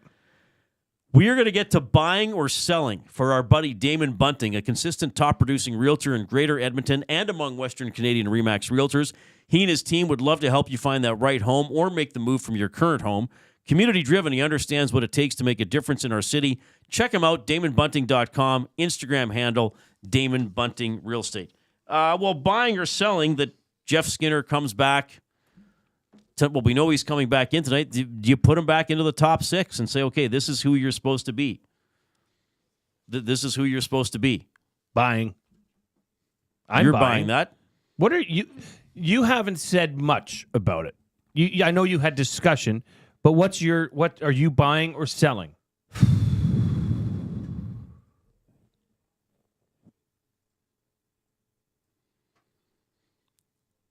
I don't. Now rephrase the question. Does Jeff Skinner deserve to be in the top 6? Coming back tonight. No, but that's who he is, so that's why I think they'll put him there. Okay. So would I put him there? No. Where would you do put my him? other lines? If it were me, I'd probably scratch him for another game. Because I'm an old meanie. But yeah. But what's the point of scratching him continually? Is this not a point now where you still have time? You have time before Evander Kane returns. You have time to figure out what you've got in Jeff Skinner. Well, there's always time, though. This is not really. This is the thing. What if Yes, you're in the the last third of the season and you still are right? But off Connor and Brown on with Jeff Skinner? Connor Brown didn't score till the last third of the season. Connor Brown does not have the same expectations as Jeff Skinner. Connor Brown was supposed to be McDavid's winger, Jay. Yeah, but Connor Brown did not come in and was not. Connor Brown and Jeff Skinner, I don't think are a fair comparison. Are they? Was was Connor Brown supposed to come in and light the lamp like Jeff Skinner was supposed to on the second line? No, Connor Brown was supposed to do it on the first line. We're talking a completely different pay grade here. No, we aren't. With the bonus last year, Brown got more money than Skinner's getting. Anyway, that's not what we're talking about. Oh, well, we can fight about it if you want. I'm just saying it's a story that he was scratched. It's a story that he's not playing where he was supposed to play, but it's not over. That's what I'm saying. Like, you still don't know. So if you're the coach, you can't just sit there and say, okay, well, he's done. He's never going to be any better. They got to try to figure out something with him. Yeah, so why would you then scratch him? Well, I would have scratched him earlier than Sunday. Right. So, and then when I brought him back, okay, here's the thing then. Okay. But right. This is if it were me, Podkolzin wouldn't be on Draisaitl's line. So if it were me, and this is absurd because it's not me, if it were me, the top two lines tonight would be Arvidsson, McDavid, Hyman, Nugent Hopkins, Draisaitl, and Skinner. And I would just say to hell with it. Somebody plays on your McDavid, Skinner, Draisaitl. Yeah, that's awesome. I'm sorry. No, I messed that up. Oh, no, Nugent Hopkins, Draisaitl, Skinner. Yeah. Second line. Is that what I said first? Yeah, that's what you said Arvidsson first. with McDavid and Hyman. I love it. I would say, okay, and people play on their off wing. Too bad. Go out there and work and produce. Yeah, switch it up. Because if you're going to actually, I quote Brownie a lot because he said a lot of interesting things and he played in the NHL and saw this happen. I'm going to shake things up. We're going to shake things up. And then you show up for the game and the 13th forward is in for the 12th forward. Yeah. They play 6 minutes a night. Yeah, who cares? Okay, so you want to shake it up. Shake it up. Then put Skinner back in there. Take Podkolzin off that line. Like, I wouldn't even have Podkolzin on that line. Now we're talking. That's what I would do. That's the spirit. I like that. I just want to see these, players that need to get going. Because Nuge isn't getting going on the top line. But if you want to find out if Jeff Skinner can still put the puck in the net, you're not going to find that out if he's with Ryan and Kapanen. That's right. And I will say this, Kapanen's been a pleasant surprise for me. Very much so. He's got 4 goals. That's nothing to scoff at. Nope. And he uses his speed, and I think he plays with some intelligence. He might be somewhat limited, but I haven't minded how he's played. But going to the nuclear option, as everybody calls it, with Draisaitl coming up to bail the team out with McDavid, wouldn't it be nice if you didn't have to do that? And you could find that scoring. Or you did it, again, at those opportunities after penalty kills, TV timeouts, yes, last minute of a period, times, whatever. Yes, strategic times, but not necessity. They're doing it out of necessity to get this team goals.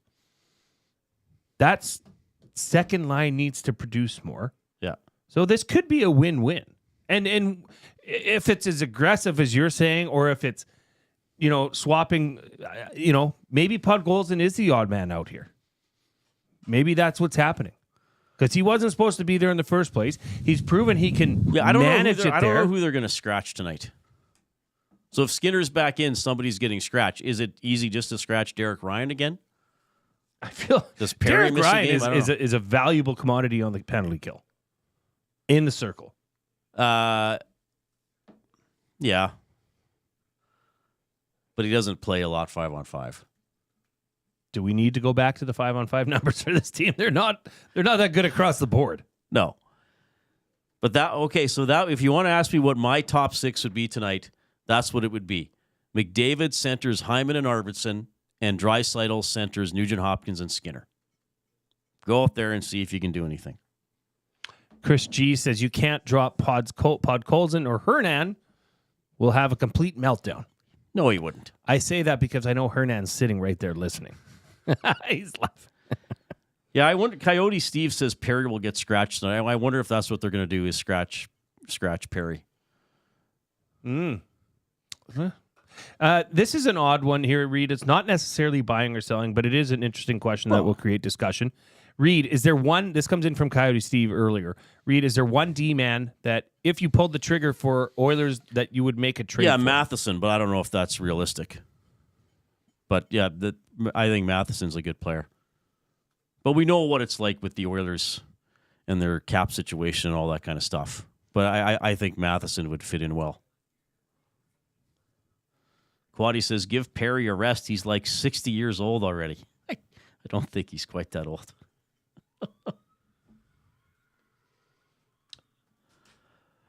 Hang on, I got okay. I pulled this one up. I think this is from the ESPN box. I think Leon Draisaitl has become the best two-way center in the NHL. 26 goals, and he's plus 18. Put Jeff Skinner with him for a few games in a row. It will help Skinner find his game. Mason. Well, the Draisaitl's having a great two-way season for sure. Sure is. I know plus minus isn't as highly regarded a stat as it used to be, but when it starts getting a big number one way or the other, I think there's something to it. Didn't we have someone write in a few weeks ago or a couple of weeks ago saying, what if Draisaitl won the Richard, the Hart, and the Selke? I think that was our dearest Rip City Step. Well, was that Step? Yeah. So, yeah. He's having a great year. He is having a great year. This one came in. So, okay. I know we have Chet Pickard coming up. Yeah. But are the World Juniors what they used to be? And I'm saying, okay, I'll ask you it this way since we're in the buying or selling for Damon Bunting real estate. Are you buying or selling that the World Juniors has become less of a national treasure? Oh, I don't know about that. I think it depends on the individual. I think it changed for me personally over the years because I'm covering the Oilers. And I still say that. Like tonight, I'm not going to be trying to watch the bowl game at the same time. I'm at an Oilers game. And I spent 11 years on the Oilers broadcasts. That was my priority. So, you know, if the Oilers were on, that was what I was doing. Right? So as a result, you miss World Junior games. You're not as heavily involved. I think for people who have time off over Christmas or, you know, have more opportunity to watch whatever they want, I still think it's a very important national tournament. And there's a lot of great memories. I mean, the Eberle goal, I remember watching. I think I literally fell off my couch when he scored. I think I was a little under weather and I was lying on the couch watching, and I literally fell off the couch in the process of celebrating that goal. I think it's I do think to some extent there's World Junior fatigue, perhaps caused by TSN. Yes. I mean, what did I say to Guy, or you weren't here when Guy was on? I was like, you know, it's a fun tournament. It's not a deep tournament. I mean, there was a game this year that was 14-2. Now, good for Latvia, though, what they've done this year. They did beat Canada, but those are pretty rare. And I think there's a little bit from the World Juniors. Like TSN starts like I think in August they start pumping it up already. Yeah. No, I feel as though I'm not as interested in the World Juniors as I used to be. And maybe Reid, maybe it's the abundance of other opportunities over the holiday season.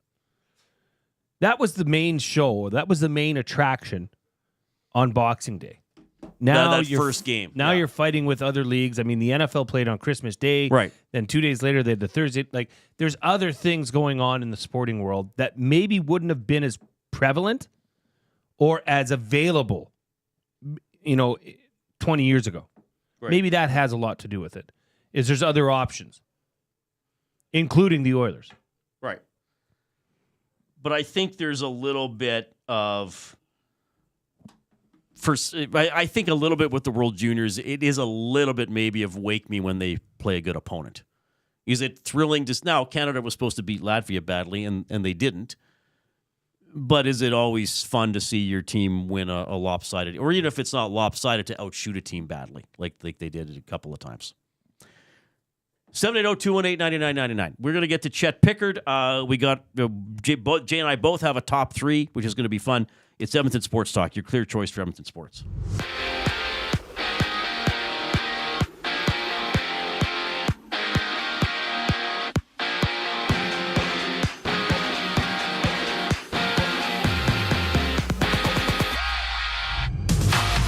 Jeff Skinner slots back in, and Stuart Skinner gets a start for the Oilers in their game against the Utah HC. And you can tune into the GCL Diesel Oil Stream pregame show with Tom Gazzola and Hernan Salas live at 6, only on EST. And midway through the second, Chicago trails 2-1 against the Blues before the Pens duke it out with the Red Wings. The Hurricanes battle the Blue Jackets, and the Jets go at it with the Avs. And out east, Czechia is down a goal nearing the end of the second against Sweden. After that, Canada faces the United States. And the NBA saw the Raps fall to the Celtics 125-71. And later, the Cavs hit the court with the Lakers, seeing 4 games left on today's NBA slate. Chet Pickard on the other side of the break here on the Reid Wilkins Show with Jay Milne. I'm Zachary Kubusch, and you're up to date. If you've been injured in a car collision, let James H. Brown and Associates, Alberta Injury Lawyers, protect your interests. They'll be there every step of the way to help answer your questions and help you get your life back on track. Trust Alberta's precedent-setting injury lawyers with their unrivaled experience, unrivaled results,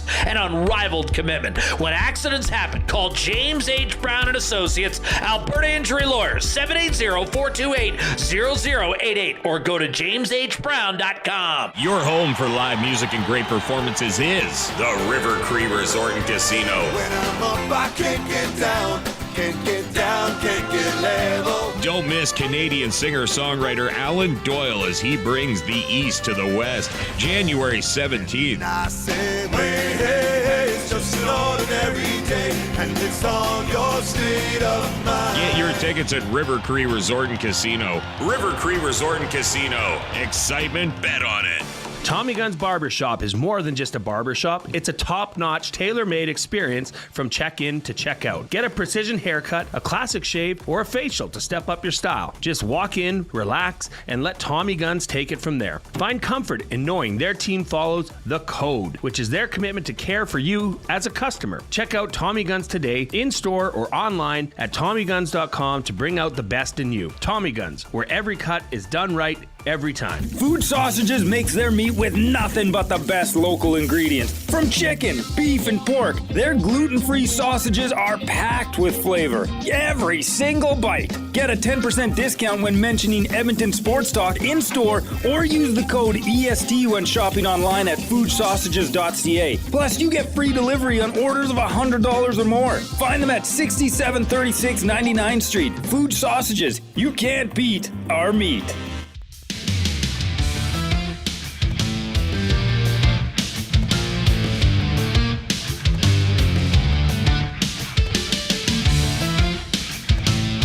Oh, St. Louis just got a goal. Winter Classic. Was it Jake Neighbors? It was not Jake Neighbors.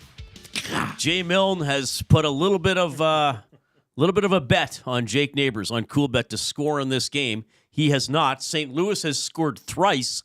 They lead Chicago 3-1 with 12:45 left in the second period at Wrigley Field. We are in the James H. Brown studio. James H. Brown Personal Injury Law Firm, the heavy hitters of injury law with over 200 years of experience. James H. Brown will get you the settlement you deserve. You sure Neighbors didn't tip this? Visit them at jameshbrown.com. Book your private consultation he was right today. in front of the net. He was right in front of the net, providing a screen and hoping to tip it, I think. I don't think he got credit for it, though. Suspense, though. Now, he didn't go first through the handshake, not the handshake line. Right. The flyby Maybe line, they'll whatever find they call out that it tipped his They- butt. Maybe they'll change it. Okay. We got a very special guest joining us. You're going to recognize, well, you'll recognize his name, especially his last name. He is the brother of Edmonton Oilers goaltender Calvin Pickard. He played in the World Juniors when they were in Ottawa 15 years ago, which was an incredibly dramatic tournament. Chet Pickard is checking in this afternoon. Chet, I'm Reid. That's Jay. How are you doing? Hey, doing good, guys. Thanks for having me on here. Can you guys hear me all right? We got you loud and clear. We got you on video. Thanks for braving our technical requirements to get us as well. And thanks for rolling with my request, because I know sometimes when I reach out to a guest, they might be like, "What?" But thanks. No. Yeah. All good. All good. I'm happy to be on here, and you might hear some noise in the background. It's what we call witching hour here right now, with all three kids, getting close to bedtime. So how old are your kids, Chet? I got an 8-year-old daughter, 6-year-old daughter, and almost 3-year-old son. Oh my. So, yes, I know. I know the witching hour. I have 12, 10, and 8 girls. So the witching hour, yes, very aware of it. So God be with you, Chet. Well, thanks for doing this. My wife's got them all under. We just had pizza and nice. Oh, gonna watch a little World Juniors here in an hour. So okay, which is where we want to start, and then hopefully we have time for a little bit of Calvin chat as well. I want to go back though, because I've got to interview a lot of World Junior guys over the years. So I want to go back to the moment you found out you made the team in 2009. What's the story? Yeah. So, actually I remember it, like my memory sometimes is here and there, but this one I remember clear as ever because, sitting in the room, it was when they did, I don't know if they still do it this way, but they kept you up all night, when they made the team, and, TSN would roll it out as they saw players leaving the lobby. You'd get a call. I was rooming with Jared Spurgeon, and the phone rang and we both looked at each other and he was like, I'll answer it. And I was like, okay. Neither of us knew. And like, there was no like guarantee that either of us would be on the team. And he answered it and was told he wasn't going to make the team. And obviously in that moment, I was very upset for him. But you also think like, okay, does this mean I made the team, or does this, am I still waiting for a call? And then, as time moved on, I did find out I made it. But that's when I found out I made it. Was he got a call saying he didn't make it, and then I think shortly thereafter, I actually saw on TSN that the 3 other goalies left the hotel. So that was a pretty wild night for sure. That's such a harsh way to do it, right? And we were just talking before you came on that it's a great tournament, but it's also a TSN vehicle too, right? So it's like, you're not just going to get a phone call, then TSN's waiting outside to take footage of the guys, right? Yeah, but it, I don't know if they still do it that way, to be honest, but that was pretty a long night for a lot of us.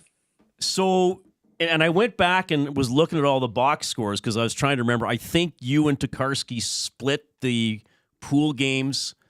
You guys got a bye through the quarters, and then he played the semi and the final.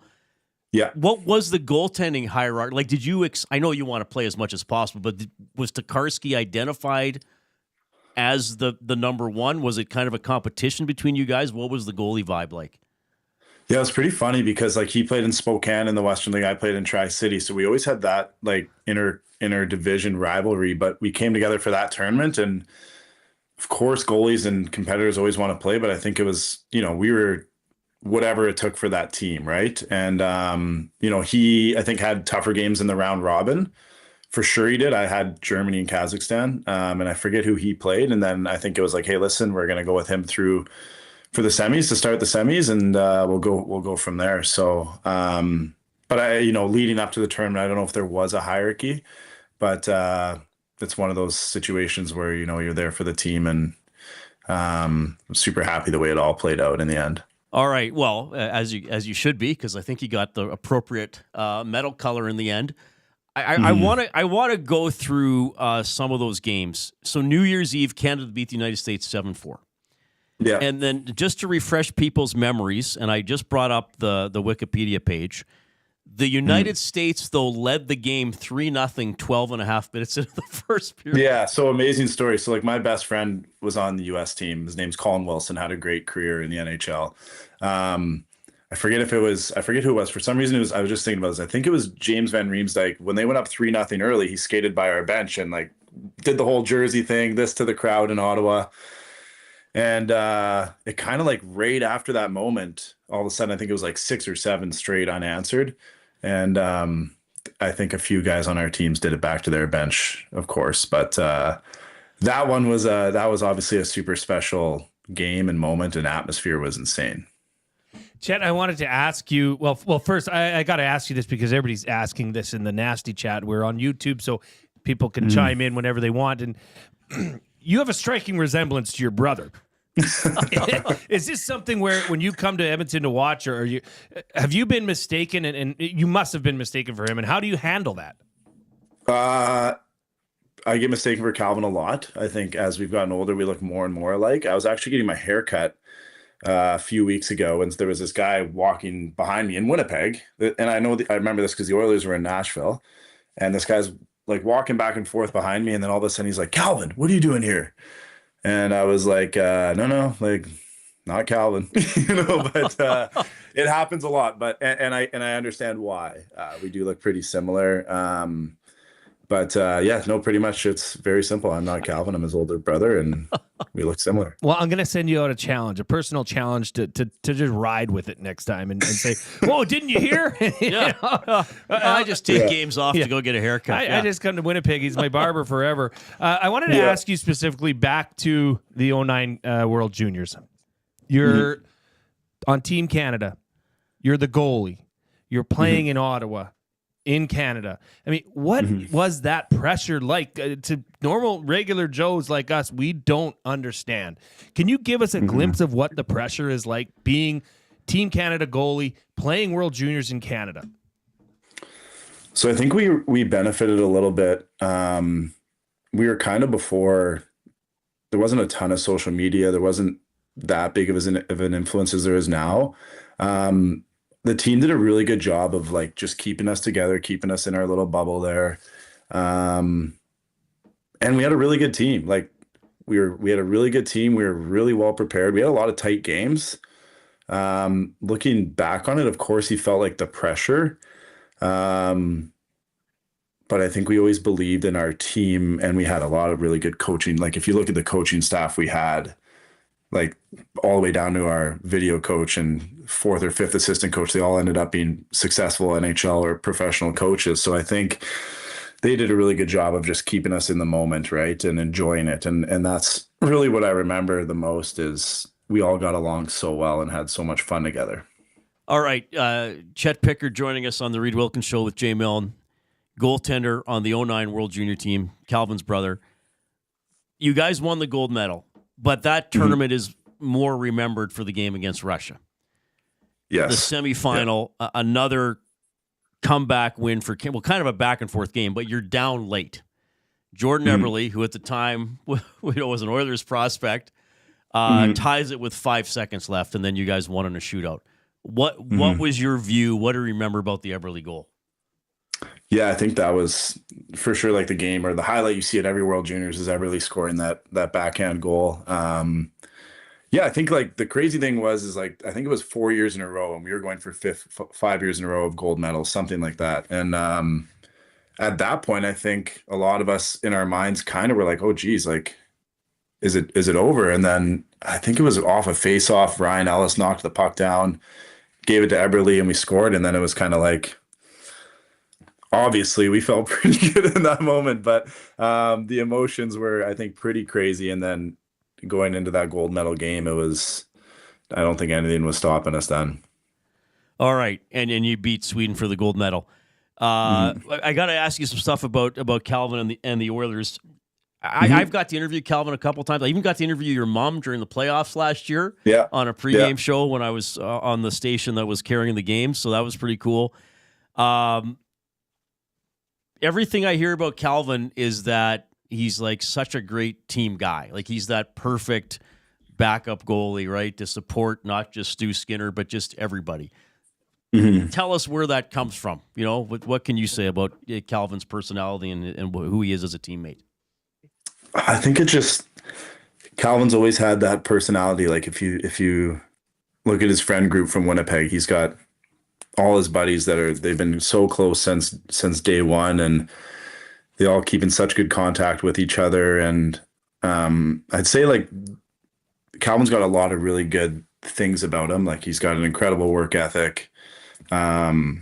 He's such a positive guy, but I think, you know, whether it's a teammate or a friend or a brother or an uncle, he's so positive and supportive and really takes the time to, I don't know if making everybody feel important is the right word, but that's how, if you have a conversation with Calvin, it doesn't matter if you're his brother or, his mom or his wife or someone on the street. I think he really makes sure that he's really like all there when you're talking to him. And I think that's what's, of all his attributes or his positive things about him, that's something that goes a long way.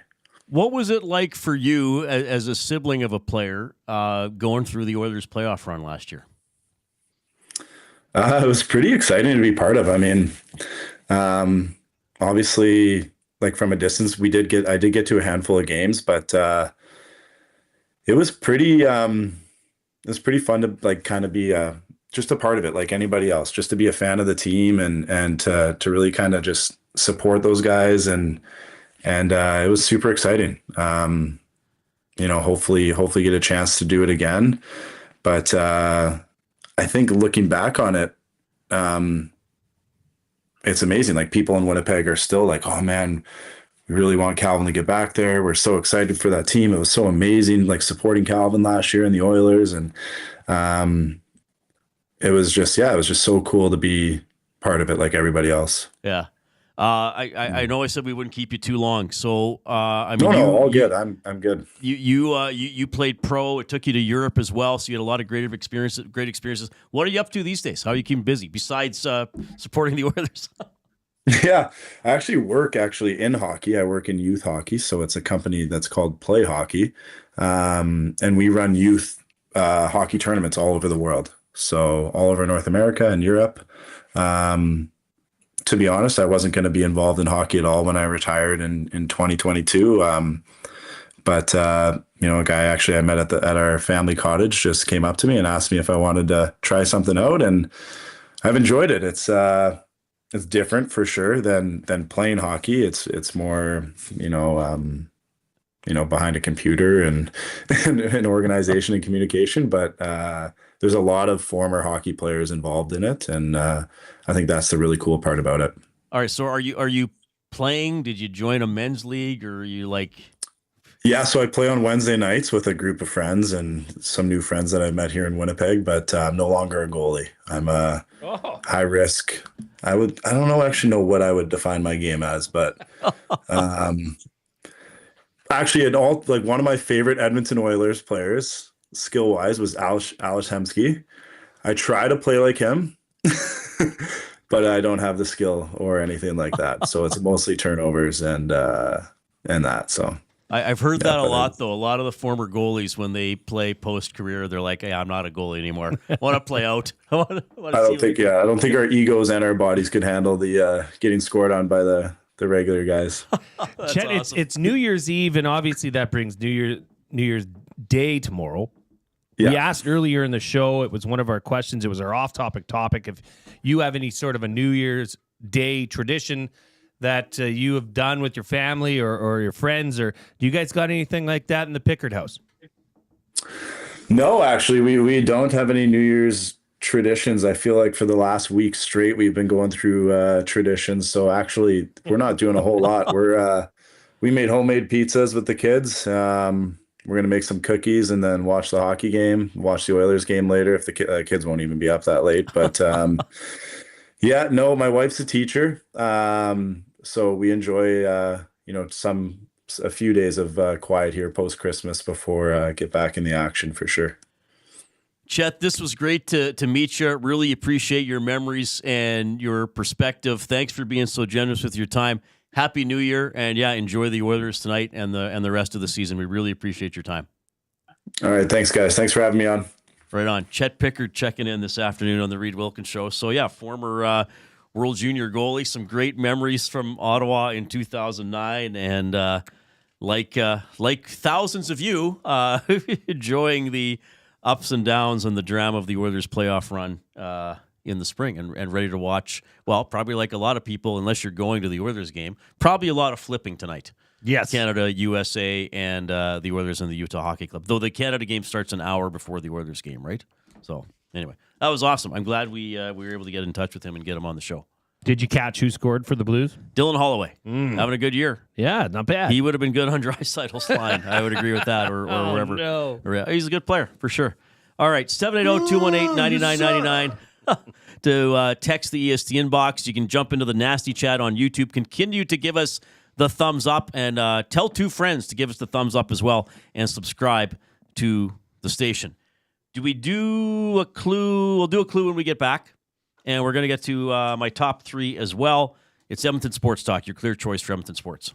Since 1952, William Huff has been the heartbeat of Edmonton's advertising world. From humble beginnings to a citywide powerhouse, we've been the go-to for signage from print to design and installation. Partnering with Edmonton's top sports franchises and major events, we've helped shape the city's global reputation. Our secret? Unmatched customer service, decades of experience, and a passion for excellence we call the William Huff Advantage. Visit us online at WilliamHuff.com. You've always known GCL Diesel as the experts in diesel fuel systems. But did you know that GCL is also your source for turbochargers and turbo repair? As a turbo supplier for Garrett, Borg Warner, and Holset, GCL can provide genuine original equipment turbos at wholesale prices. Whether it's diesel, gas, natural gas, or performance, we can provide you with the turbo or custom repair you require. Turbo questions? We've got turbo answers. Visit us in the West End or online at GCLDiesel.com. GCL Diesel, turbochargers, understood. You want the heavy hitters on your team, both on and off the ice. If you've been injured in a car accident, call the heavy hitters of injury law. James H. Brown and Associates, Alberta Injury Lawyers. With over 200 years of combined injury law experience, their precedent-setting lawyers are ready to help. Locally owned and proud Edmonton Oilers fans, James H. Brown and Associates wants to support you with their unrivaled experience, unrivaled results, and unrivaled commitment. When accidents happen, head to JamesHBrown.com. Get to know the winners, props, plays, parlays, and more with Nielsen and Hustler. Weekday mornings at 11 on The Lock Shop. Only on EdmontonSportsTalk.com.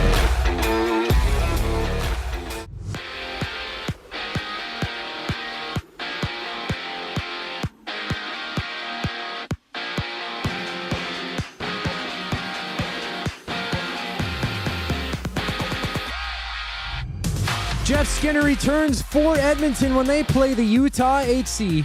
And you can join Tom Gazzola and Hernan Salas for the GCL Diesel Oil Stream pregame show at 6 o'clock right here on EST. And for the Winter Classic, St. Louis leads Chicago 4-1, nearing the end of 40 before the Jets meet the Avs and the Flames battle the Canucks. And for the World Juniors, Sweden leads Czechia 4-1 before Canada takes on the United States. Elsewhere, the Raps lost 125-71 at the hands of the Celtics with 4 games left today, seeing the Grizzlies face the Thunder. The Reid Wilkins Show with Jay Milne continues right now. I'm Zachary Kubusch, keeping you in the loop.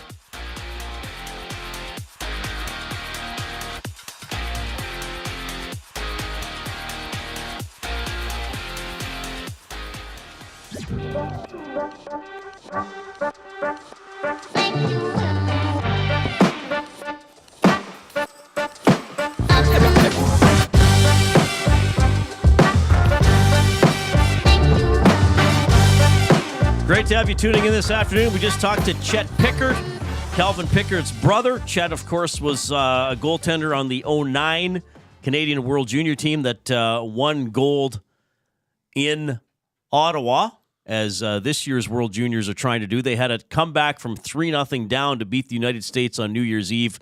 They had that dramatic late tying goal against Russia in the semifinals and then beat Sweden in the final. St. Louis now up 5-1 on Chicago with 2:09 left in the second period. Did Fowler score again? That would be his second of the game in career game number 1,000. And that is, well, I'm assuming the goalie didn't see it because Cam Fowler was drifting backwards and shot the puck when it was right on the blue line. I think he was shooting just to keep it onside. Yeah. And it went in. So just put the puck on the net, kids. Little floater. Was a bit of, I'm assuming, I think Mrazek's in goal for Chicago. I don't think we got to fight. Yeah, we got to fight. You got to fight now. Shen against Foligno. Right off the center ice face-off. A lot of little jabs. Shen got a couple in, and Foligno has come back big time. Foligno I for would the give win. Foligno the decision in that one, but I don't think his team's going to win the game. Stick taps, bruh. Stick taps, brah.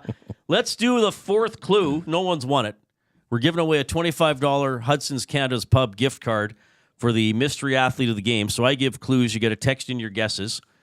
So this is a tough one today.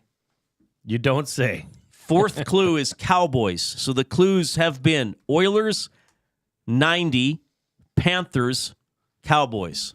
All right? See if anybody gets it now. I'm hoping somebody gets it now. Because if we go to a fifth clue, it's going to be a giveaway clue, and people are going to have to text in very, very quickly. It's funny. Rayanne, the Michigan fan. We got another Michigan fan. Well, I would have a hard time believing this isn't Mike, the Michigan's fan's wife. Oh, okay. Is sending in guesses. None are correct at this point, but do make sure she has subscribed to our YouTube page. Yeah, give us a thumbs up if you're watching today. 5-1. I really want Chicago. this word. I really want us to get to 100. We're at 78 right now. We should be able to do this, right, Reid? Yeah, we're going to get there. Sure. Because people are going to let other people know to text in. People want the Oilers notes going into tonight's game. Yeah. Which, by the way, is that we don't know what the exact lines are going to be. It was an optional morning skate. I believe 9 players were on the ice, both goaltenders and 2 skaters. Chris Knobloch did say Jeff Skinner will play after being scratched last game. Can I ask you? Utah played last night, so they didn't have a more. They might be going with Jackson Stauber in net, who has played 3 games. He's 2-0-1, though, with a .928 save percentage. But a unseasoned goaltender, perhaps, for the Oilers to shoot on. Can I ask you a stupid question? I don't think it'll be stupid, but go ahead. Okay, you said you're gonna go to the pregame warm-up. Well, usually by the time I arrive, the pregame warm-up is underway. But those are line affiliated? Yeah, they'll do line rushes, Like a but breakout? often by the time I get there, I've missed the line rushes. Okay. But I've never been there. But that usually early. I'll talk to Mooner, or then they hand out the lineup sheets between the end of the warm-up and the game. Name dropper. Well, he's Cam Moon. He's a great guy. Okay, I just wanted to know. I wanted to know how you knew. We're going to find out what the lines. Yeah, are. they run lines in the warm-up. Right. So people will tweet it So out about too. 6-something, we should 6:15, 6:20. A little after that. When do they go out? I think they go out around 6:20 or 6:25, depending on the exact start time. But yeah, but usually by the time I get up there and get to my spot, the warm up is into its latter stages. Gotcha. Yeah, because I park around 6:25, 6:30, and walk in, go through security, go up the elevator, all that kind of stuff. Fair. All right. So, but yeah, you'll know the lines around then. At least it's always the lines to start the game. They can change quickly. Last day of the year. So, of course, we have to do some retrospective stuff. So the top 3 presented by Food Sausages, the best sausages you will ever eat, locally made and packed full of flavor. Order online or visit them in store, 6736 99th Street. Take advantage of their EST discount. 10% off your order by entering online code EST or just mention Edmonton Sports Talk in store. Free delivery in Edmonton on orders over $100. As Food Sausage says, you can't beat our meat. So, and Jay has this as well. Top 3 sports moments of 2024. So these are our personal lists, things we're going to remember from 2024. There's a lot of things to choose from, and again, it's a personal list. So there were a lot of great games and great moments that maybe I didn't see or didn't see live, so I didn't put them on the list. And because of the great Oilers run, I could have just picked 3 Oilers moments. I limited myself to 1. Me too. Right. And I'm going to do my Oilers moment last because I have a video accompaniment. Then we'll share that one. That'll be a shared. That'll be a share. Well, do you think it's the same one? Probably. No, mine is very broad. Okay. But we'll share it. We'll I share think it'll it. Yeah, still mine's coincide. a specific moment from the Yes. playoff run. I got to go back to the Super Bowl. February 11th, went to overtime. Dramatic game. Part of the reason it went to overtime was because Kansas City blocked an extra point. Kansas City tied it with a late field goal. You had the drama of the Niners getting the ball to start overtime and driving deep into Kansas City into Kansas City's end.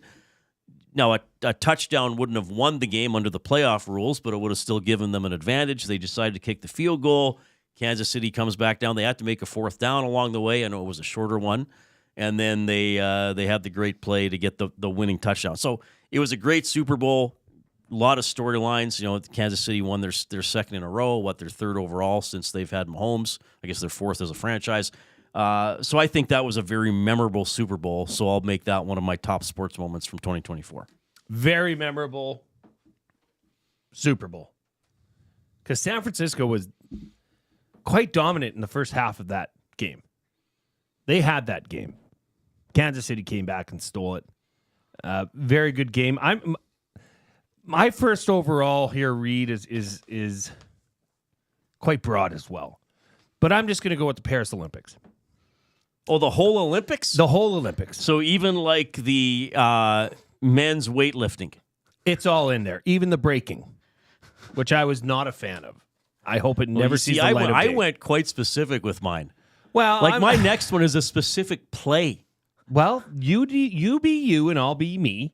And next year now, I know the rules. Well, no, there are no rules. No, but I did pick out some highlights. Okay, cool. Okay, so I do remember Andre DeGrasse, that Maddie and I had a side bet if he would even make the 100-meter final. He did not qualify for that. He did not qualify for the 200, or he didn't win. He didn't medal in the 200.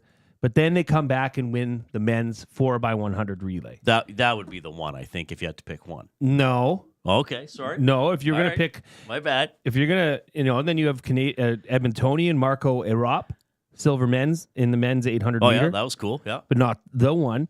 You got to go to Summer McIntosh. She set a record. She was the first Canadian to get 3 gold medals in one Olympics. The swimmer. Mm-hmm. Brilliant. And the winner, the Canadian Athlete of the Year, right? Yes. So Summer McIntosh kind of stole the show for the Canadians. I'd give a second runner-up to the 4x100 relay. Well, that would be the Olympic. I didn't put an Olympic moment. I should have probably put that on. That was awesome. That was amazing. The 4x100 was, the field events. Speaking of track and field, yeah, you've had a big day. I'm a little bit ashamed I forgot that because I did watch it live. With the time change, you didn't see everything live. But I remember watching that, and you get to the home stretch, like, oh my God, we're going to win. Yeah. Unreal, right? Just a surge of adrenaline. Yeah. So that's my number one. All right. I'll go my number 2 first before you. Okay, go we'll ahead. Switch it up. I cannot leave off the 2024 College Football National Championship, where Big Blue, the Michigan Wolverines, defeated Washington 34-13. Now, this was interesting because Washington beat Texas in the semifinal. And this was only when the 4 teams made it. Now it's obviously gotten bigger. So much has changed. And, that was just a great day, a great game. I remember leading up to that, there was questions, is Michael Penix going to steal the show? Is he going to lead Washington to the victory? No. Michigan stood them up, punched them in the face, and took the national championship. I couldn't leave that off. Fair enough. My specific play that I'll always remember. Now, I don't watch a lot of baseball anymore. But this play just struck me. Top of the 5th, bases loaded, 2 out. Yankees up 5-0. Grounder to first. Garrett Cole, Yankees pitcher, who's a really good player, doesn't cover first base.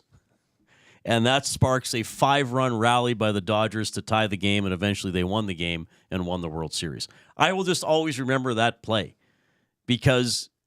Very odd play. And it's a play they practice in spring training. Pitcher cover first. Pitcher covers first. He's running to the dugout, kind of almost celebrating that they got the 3rd out. And the first baseman, I can't remember who it was too far back to get to the bag, and they kind of look at each other. The Dodgers score a run. The inning keeps going. They got four more, tied at 5-5. I know the Yankees later scored, but the Dodgers won that. I'll just kind of always remember that play. It's like, oh yeah, wasn't it the World Series when the pitcher didn't cover first and then they lost? Yeah, that would be the one. Yeah, that would be that. That was such a lapse. That was so weird. You just don't, and especially in that moment, and now knowing what that led to ultimately. Right. Yeah. Whew. So my third, I know it's correlated to yours, is just, as I'm more of a big picture, more macro, you're a little bit more micro on your side. I'm going with the Oilers playoff run. That was sensational. It was tiring.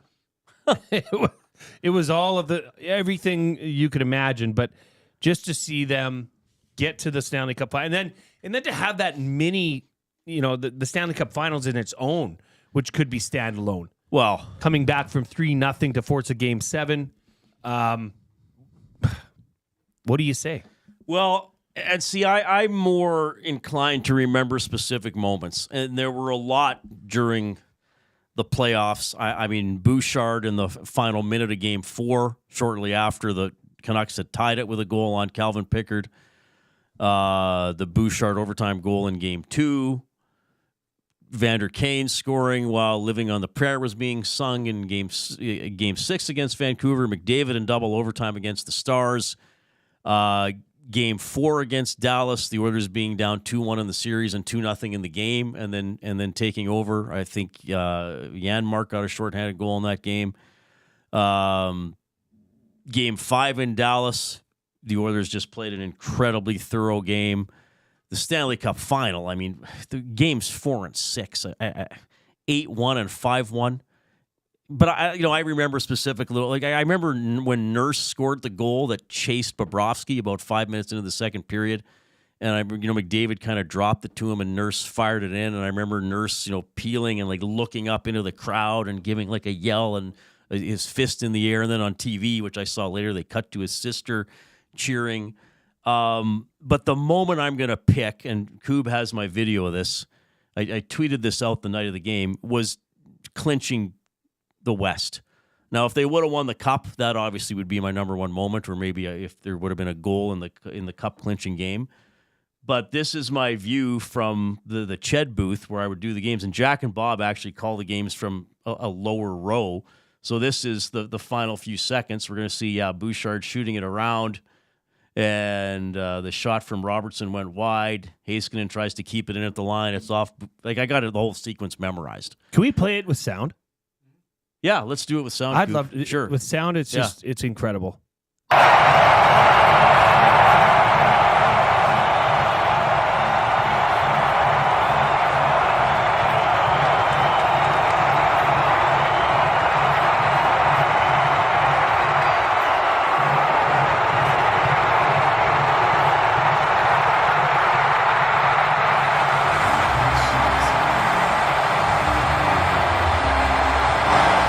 So that was my view. Unbelievable. And it is even cool seeing Stoff do just a little bit of he did a full-on celebration. Arms in the air. He's an employee of the team. It's okay. Yeah. And the visuals are pretty incredible too. I mean, the crowds, everybody's standing, everybody's yelling through the final few minutes, and then just the joy and the release when and I know they didn't get the cup, but just to getting that far to actually making the cup final. I mean, they were kind of an underdog against Dallas. And again, it wasn't going great. Down 2-1 in the series, down 2-0 in the first period of Game 4. And then even the way they won that, grossly outplayed, grossly outshot. I was looking at my tweets from that game. The shot attempts were 72-24 Dallas. The shot attempts, not the shots on goal. So, Jeez. I mean, 3-1. And we played the sound, and people will know how loud Rogers Place was and how great the fans were, but also the visuals, because then all of a sudden it just starts bouncing up and down like a mosh pit. And I that night when I got home, and I've watched it a few times since, I watched the end of the Sportsnet or the Rogers telecast with Cuthbert and Simpson calling it as well, and they cut to outside in the mosh pit, and they cut to shots, and it's just like people turning, hugging people in other rows. Maybe they know them, maybe they don't, but the Oilers did it. They're going to the cup final. And again, I know it wasn't the ultimate prize that everybody wanted, but that was a pretty incredible moment. No, it sure was. And that was a great video. And you had said it earlier that being there live, you couldn't And even hearing it on the video, you couldn't necessarily tell when the game ended because it was just so loud leading up to that. The last 10 seconds, you could barely hear La Bamba playing in the background. And Dallas got the shot they wanted. They kept in Bush's clearing attempt and got it to Robertson in the slot. I still don't know where the puck went. He missed the net, and then it went back to I don't know how much he missed by, where it hit the boards. Sure. And then, Heiskanen kind of had the weak backhander to keep it in. But I don't know. It was just cool. It was just so cool. And as I often say, I just was so happy for everybody in oil country, whether you're in that building or not. I mean, what a moment. It's like they're in the Stanley Cup final. All the crap, decade of darkness, bad trades, bad draft picks, whatever, they're in the Stanley Cup final. Like, McDavid and Draisaitl have got them there. I know they didn't win it. I know that's the ultimate goal, but it was a pretty special night. Can you imagine if you were taking that video and Robertson scored? Then it probably never would have seen the light of day. Tango says, hey, Reid Wilkins, my wife says your clues suck. Well, the point is to make it difficult, everybody. Do you want me to give the final clue? Let's do it after the break. After the break. Here comes the coop.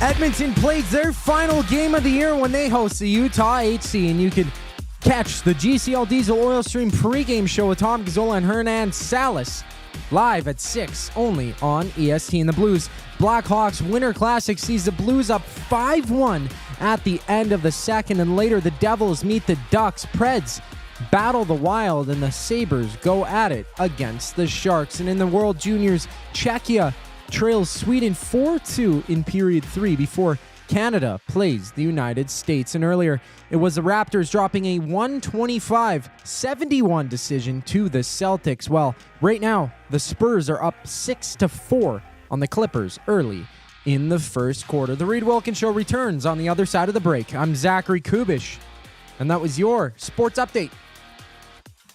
The Nielsen Show with Dustin Nielsen and Lieutenant Eric. Weekday mornings 6 to 9 on EdmontonSportsTalk.com.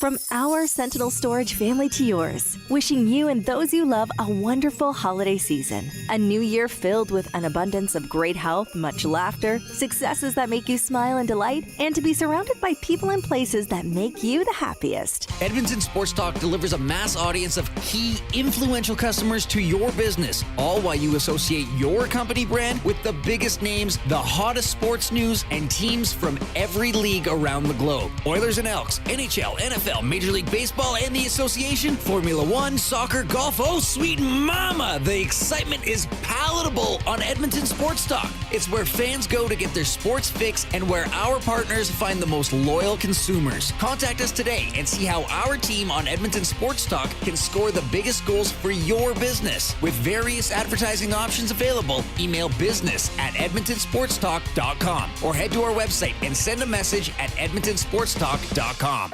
Book your holiday party at the CBH today. The Canadian Brewhouse is your ultimate destination for events, parties, fundraisers, and more. 'Tis the season to celebrate. Visit and book now in-store or at thecanadianbrewhouse.com. Hey Edmonton, ready to take advantage of lower rates and better pricing? South Fort Chevrolet in Fort Saskatchewan has you covered, from rugged trucks to sleek SUVs. And with over 40 years in business, you can trust that you're getting the best deal on your new ride. As the proud title sponsor of The Nielsen Show, EST listeners can drive a little to save a lot with South Fort Chevrolet's transparent pricing and down-to-earth sales team. Visit us today in Fort Saskatchewan or online at southfortchev.com.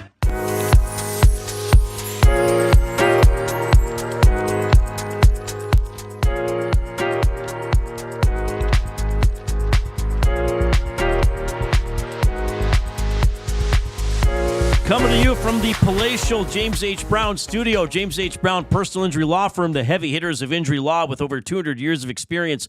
James H. Brown will get you the settlement you deserve. Visit them at jameshbrown.com. Book your private consultation today. We just had our top 3 for food sausage. our top 3 sporting memories from 2024. We are hoping to give away a... Oh, sorry, Jay. Well, I was just going to say, Mikey sent in his top 3. I figured we'd share it. Mike, the Michigan fan? No, Mikey, number 105 Nasty Club member. Oh, nice. Okay. He said number 3, the Ohtani 55-55 Club. Oh, that's pretty cool. Number 2, Oilers get to Game 7 of the Stanley Cup. Okay. And number 1, Reid Wilkins alley-oop dunk from Glue Guy. Wow. Yeah, well. It was special the first time. Thank you. Now that, that side of you is a side that it just takes over. Really does. It's amazing. I had Joaquin Gage helping yesterday. Matthew Iwanek was dunked on once again today. Poor man. Follow us on Instagram to get we're Edmonton Sports Talk on Instagram. Yeah. Reid Wilkins. What's yours? Is it Jason Milne or Jay Milne? Jason Milne. Yeah. All right. What are we at here, Reid? We gotta send a few more thumbs up to get us at least to 100, please. 12 away. Yeah, Let's people go. are being pleasure layers. Just go in there and flick the thumbs up. We did our top 3 sporting moments from 2024. We're going to look ahead, some maybe wishes or things we hope for in 2025. We're trying to give away a $25 gift card to Hudson's Canada's Pub for our mystery athlete of the game. So I give out clues throughout the show. People have to text in their guesses. We have yet to get a right guess, I should say. The final clue is the Bears. So the clues are Oilers, 90, Panthers, Cowboys, the Bears. Hopefully that gives it away. I'm Nobody watching. got it yet. I think somebody's going to get it within 40 seconds. Maybe. Coob, do you know who it is? We didn't tell you ahead of time, did we? Jay I knows, think obviously. I was in the bullpen, but I forgot. We got it. But now we'll know. We got it. Who won? Rayanne, the Michigan fan. Oh, really? Okay. She came in sorry, VR, but she did come in literally seconds before VR Montenegro got it correct as well. But that was the giveaway clue. Rayanne, the Michigan fan, congrats. You've won. Coob will reach out to you and let you know how you can get. So here's the prize. breakdown. The first clue was Oilers. This person, and I said to Jay, people are going to guess Warren Moon. Lots did. And it was not Warren Moon. But this person was drafted by the Houston Oilers 8th overall in the 1961 American Football League draft. The second clue was 90. And I saw in the Nasty Chat a couple people were like, oh, it's somebody on the Oilers 1990 Cup winning team. And I said that to you in the bullpen. But no, this person was selected as the 90th greatest football player of all time in a survey done by the Sporting News in 1999. The third clue was Panthers. NCAA team was the Pittsburgh Panthers from 1958 to 60. Cowboys. Played tight end for the Cowboys from 1969 to 1972. The giveaway is the Bears. It's the athlete of the game. Doesn't have to be a current athlete. Mike Ditka. Iron Mike Ditka. The Bears. I like that one. That was fantastic. And to people who are complaining that it was too hard, well, I did it on purpose. Yeah. Because I'm not having any of this first clue stuff on my watch if I can help it. Ain't happening anymore. I thought somebody might get it even after Panthers. No, they weren't even the right. The first person. What were some of the guesses? The first person that was like, oh, somebody guessed Wade Phillips. Oh, interesting. Interesting guess, right? Yeah. So then I'm thinking, okay, people are on to, like there was lots of Warren Moon, DeMarcus Lawrence got picked, Chuba Hubbard got picked, Yaroslav Spacek. Oh, wow. Esa Tikkanen got quite a few. Scott Mellenby got quite a few. Played for the Oilers and the Panthers, yeah. Yeah. You guessed Scott Mellenby. I did. Chief Andy says, those aren't even clues. My goodness sakes. Well, all subjective. Well, they are because somebody got it. Right? Yeah, if somebody got it and put it together, those are clues. Chief Andy, I'm sorry. But like I said, on my watch, no one's getting it on the first time anymore. I know Chief Andy's probably giving me a hard time, but just because they're obtuse clues doesn't mean they aren't clues. Just because they're misleading clues doesn't mean they aren't clues, right? Oilers, okay. You know who it could have been? Dylan Holloway. Didn't he play for the Okotoks Oilers?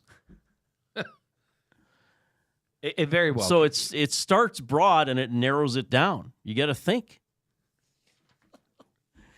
That was good. 780-218-9999. Jump into the nasty chat on YouTube. Final half hour of the final Reid Wilkins show in 2024. Keep hitting that thumbs up on YouTube.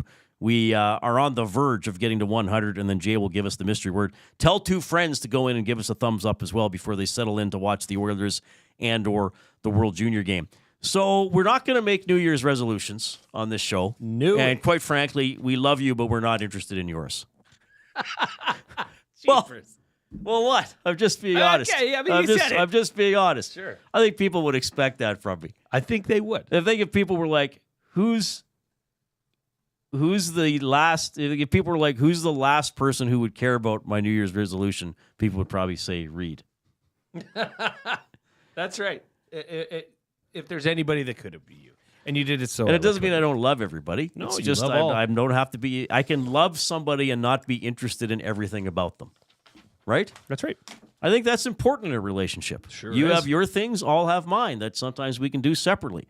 So with the nasties, it's like, hey, New Year's resolutions, nobody cares. I don't really care either, to be honest. So we're gonna. Well, I don't know if we're gonna have 3, but we're gonna have sporting hopes for 2025, or things we would like to see in 2025, or things that we think are gonna happen, or whatever. We kind of just broadly. I kind of really only have one, because of course. Oh yeah, Oilers winning the. Yeah, sure. But well, I didn't even go there because that's just yeah. That's I went a well. I'll let easy. you do yours first. Yeah. Okay, my first one. Now these are, yeah, okay, sporting hopes. Sure. The third one, it's going to be hard for me to get around that. But anyways, the first one, I want the Double E to bring home the Grey Cup. Well, mine isn't so much. I mean, of course, you want the championship. Mine is Elks' new energy. Yeah. You know, Elks, baby. Yeah. Let's go. Like exciting playoffs. exciting team, solid franchise, people back in the stadium. Have playoff game. Host a playoff game, sure. Yeah. Host a playoff game. I'll take that. Yeah. That'd be great. My number 2. I'm hopeful, and I think this is just going to happen. I'm really excited for this NFL playoff year. Well, because of Jaden Daniels. No. Oh. Didn't even think of it. Because either way, we as fans win. If the chefs, as you call them, go on to win, we're watching history. That's 3 in a row. No other NFL team has done it. If anybody else wins, it's the new kid on the block. Right. So it's a win-win. Either way, fans get to win. Now, I'm excluding individual likes, like putting my team aside. I'm just happy they made the playoffs. That's where I'm at with my Commanders. You know, I'm a realist.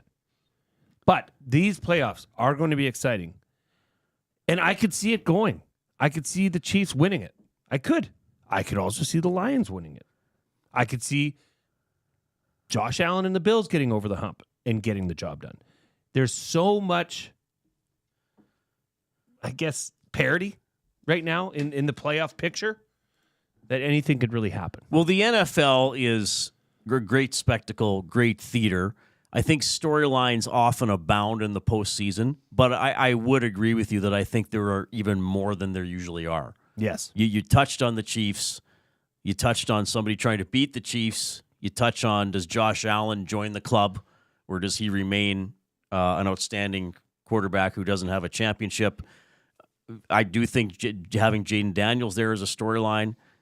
I do think, do the Rams, who started 1-4, do it? You know, did the Eagles do it? I know they just won a Super Bowl a few years ago, but they're a different team since then. And they, you know, last year they had a good regular season till the end and kind of collapsed. Did they get over the hump? Russell Wilson with the Steelers, how far can they go? Can Lamar Jackson win it? Another guy who's had great regular seasons and a couple MVPs. So there's a pretty compelling storyline with almost every team that's going to be in the playoffs. And I think that maybe separate. I mean, there's always great storylines at this time of year in the postseason. And then I didn't even mention this Sunday night, 2 14-win teams are going to play. One of them will get the bye. The other one will have to play a road game. Crazy. Is one of those teams going to be able to win the Super Bowl? So, yeah, there are a lot of great storylines there. And my third? You want my third? Sure, because I only kind of really had that one. And I look forward to this every time it's on, but this time it's back on American soil. It's in the heart of the Eastern Seaboard in New York on Long Island, which is an island. I know. Yeah, it is an we island. debated that. Absolutely, it's an island. The 45th Ryder Cup. Bethpage Black, Long Island, New York. That is going to be awesome. I love the Ryder Cup. I love the Ryder Cup as well. Don't get to watch as much of it as I used to, perhaps. We'll have it on the ESTV. Yeah, we will be able to have it on the ESTV. There you go. Now when the golf majors are on in the afternoon, Thursday, Friday, we're going to be lapping that up. Electric. Yeah. And he sinks the putt. That's great golf. And Tango, the Golf Elks, coverage. the Elks do know who their next starting QB is. His name's Trey Ford. They just recently signed him to a 3-year deal worth $1.2 million. So when you put that kind of money up, that would signify that they do know who their starting quarterback is. Fair to say? Well, I think it's going to be Ford unless something drastically goes wrong in training camp, or he drastically underperforms for sure.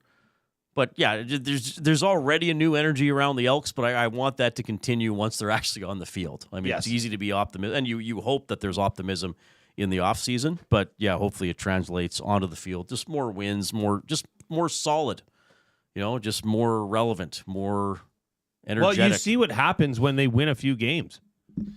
I mean, the Commonwealth was as full as it's been for a few years. They almost filled the lower bowl for the Labor Day rematch. I'd like to get back where won. they have to open the upper bowl, obviously. Yeah. Those are where the better seats are, by the way. Yeah, we're in the lower bowl, but we're about 3/4 of the way up. Yeah. So you can still see pretty well. Are you under the hang? No, we're not quite under the overhang. Yeah. But still pretty good. Not bad. Yeah, I just love sitting. I've sat up low top. down at a football game, and I did sidelines for a couple broadcasts. Like, you have no idea what's going on at the other. And even when they're in front of you, it's still hard to pick up how many yards did he actually gain? Did he get 2 or 7? You lose where the yard lines are. Very strange angles. And there's massive people in front of you. Yes. And on the field. And then you got to get out of the way sometimes. Oh, yeah. Yes. You got to move. I remember there was a kick return that came towards me, and I was like, no, I'm going to just move the other direction. I don't care if people think that I was afraid to get hit, because I was. Oh, yeah. I do not need to get smushed. No need. We don't need smushed really. 780-218-9999. Send us a text. Give us a thumbs up if you are in the nasty chat on YouTube. We want to get to 100. Just do it, everybody. And I've got a word. Jay wants to get to the word of the day. It's probably the longest word yet. Oh, I don't know if I'll be able to spell it then. I think you might. Portions of this hour presented by Canadian Brewhouse. The Canadian Ice House is taking your sports experience to a higher level of ultra cool. TrackMan golf simulators are now open at the Ice House, an immersive and realistic golfing experience in the heart of downtown Edmonton. Visit thecanadianicehouse.com. We get our game of the night when we get back to the Reid Wilkins Show with Jay Milne.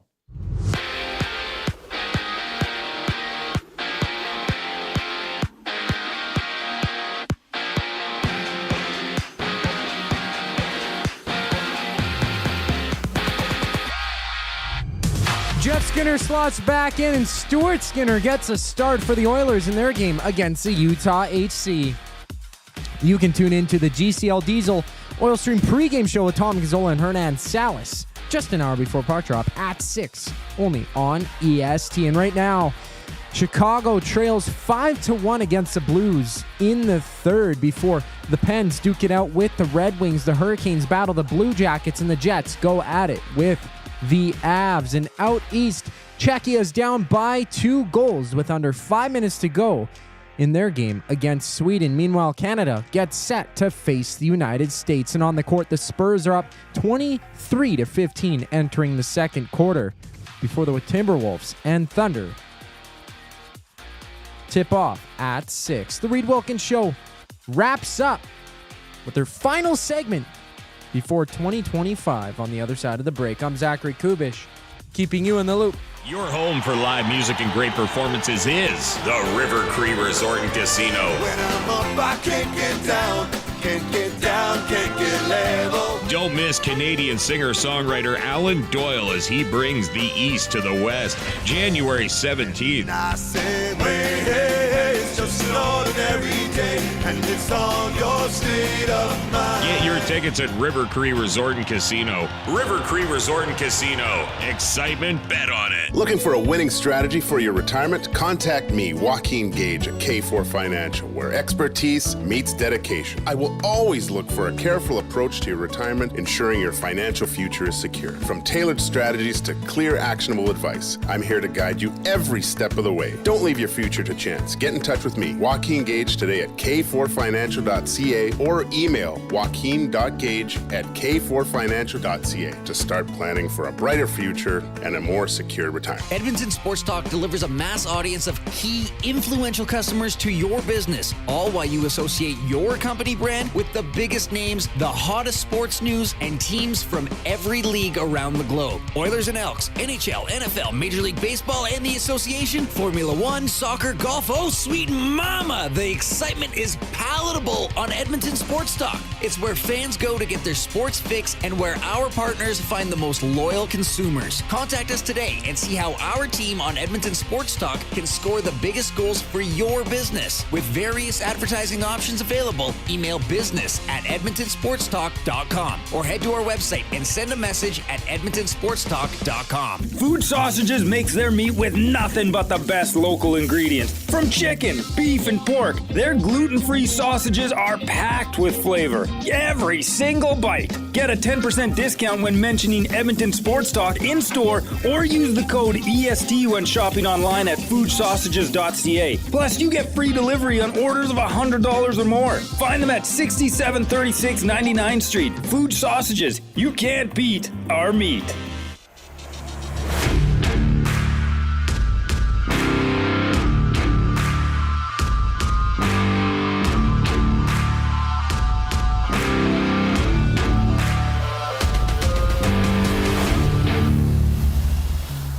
.41 left in the third period of the Winter Classic. 5-1, the Blues in control against the Chicago Blackhawks. Oilers coming up tonight at 7. Home game against the Utah Hockey Club. The Oilers 0-1-1 in their last 2 games. Utah have lost 3 in a row in regulation time. They are 0-3-1 in their last 4. And at 6 o'clock, we will have our Oil Stream GCL Diesel pregame show with Tom and Hernan. To set up that game, they'll be on for the postgame show after the game as well. And, of course, Canada and the United States face off at 6 o'clock at the World Juniors in Ottawa, as that's for first in the pool, right? Well, Finland is now first in the pool with 8 points. United States and Canada. So actually, if the loser of this game, if they lose in regulation, gets third in the pool. Latvia is going to finish 4th. Germany will have to play in the relegation game. So right now, Finland, and remember, it's the 3-2-1-0 point system in this tournament. What? I just want to get to 100 likes. Well, so do I. This has been a good word. Last Reid Wilkins show of 2024. We'd like to finish it off with a word. Yeah, we want to get to the word of the day. I want to see if I can spell it. Yeah. People are delaying their pleasure. Well, maybe this will help. I've got a New Year's limerick that I wrote. Oh, nice. Oh, Coop's getting ready. What happened, Coop? Ah, there it is. La la la la. New Year's Eve is upon us. I hope everyone enjoyed. Oh no, I screwed up. What? We'll just fix it on the fly. We'll do it live. Okay, I'm going to do it live. New Year's Eve is upon us. I hope everyone enjoys some cold cuts. Some what? Don't ask. Fireworks will fire. Maybe I rewatch The Wire. YTT will enjoy the evening on a booze bus. I tried rhyming us with cuts. What happened there? I tried saying cold cuts as cold cuz because I said us. Okay. I'm sorry, I picked up on virtually none of that. Good try. Good job, You Jay. did Good what job. you could. You did what you could. Why did I think that would work? I don't know. You got to read it out loud to yourself.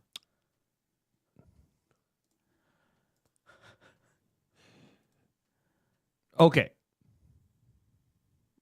Redo. We're going to do it again? Yeah. The first line's going to be long, though. New Year's Eve in the Milne house will be full of mutts.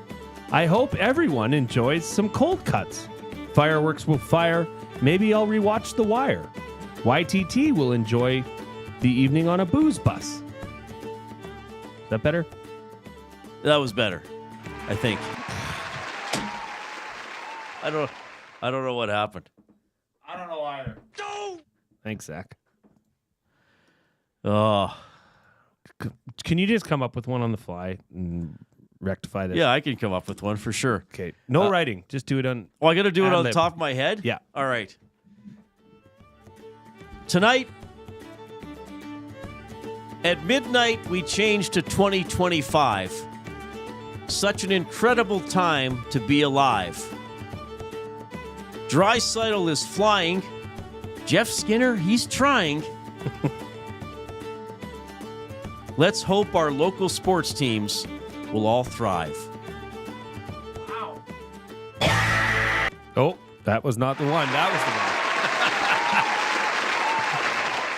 That was a morning show. Did that make sense? It did. Very good. That was awesome. Well, I tried. Yeah, baby. Oh, thanks. Let's get to our game of the night for Play More Tables and Games.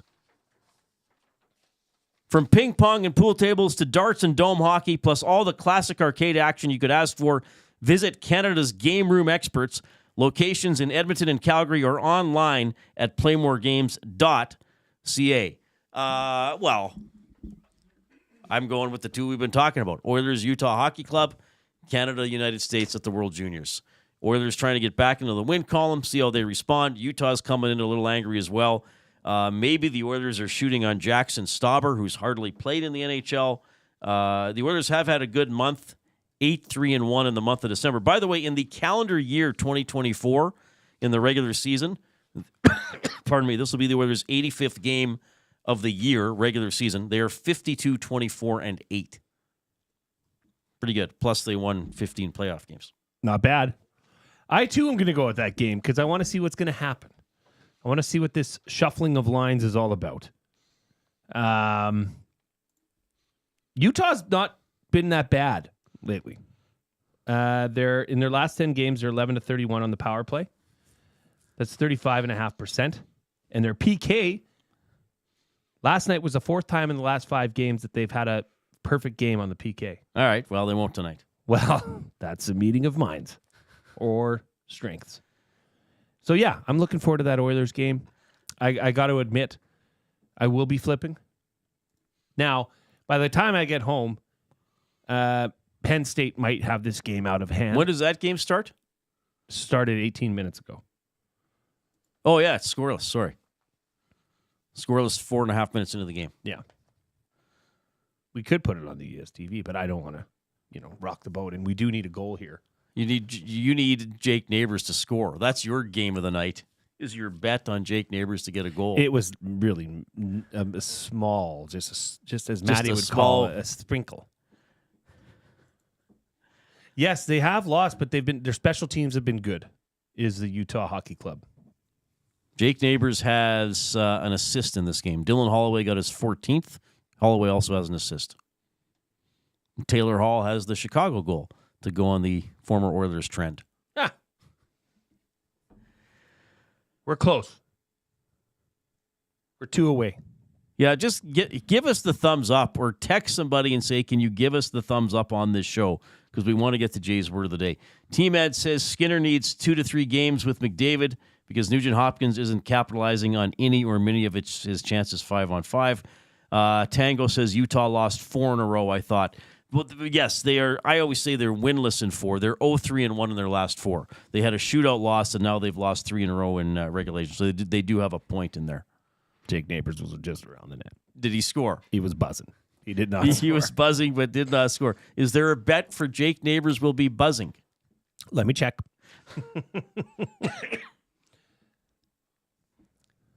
There probably isn't.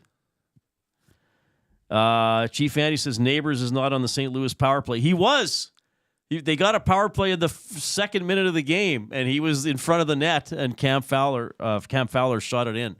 He was on the power play. Well, and we do have the GCL Diesel Oilers pregame coming up here with Hernan and Tom Gazzola. Handsome Tom, the wrench. Great guy. I'm going to see him at the rink. Yes, you will. We got to 100 thumbs. We did? Perfect. Yes. Tango says, I told the wife to give the thumbs up. She yelled at me. She already did. Thank you, Tango's wife. Let me verify. We are at 100. We're at 101, Reid. So I got to spell the word of the day and get the definition. All right, ready? Yes. Parcophagus. Oh, my God. Parcophagus. Carpophagus. Now, I know what a sarcophagus is. No, it's not. This is not it. Carpophagus. Carpophagus. Okay, hang on. Carpophagus? Yes.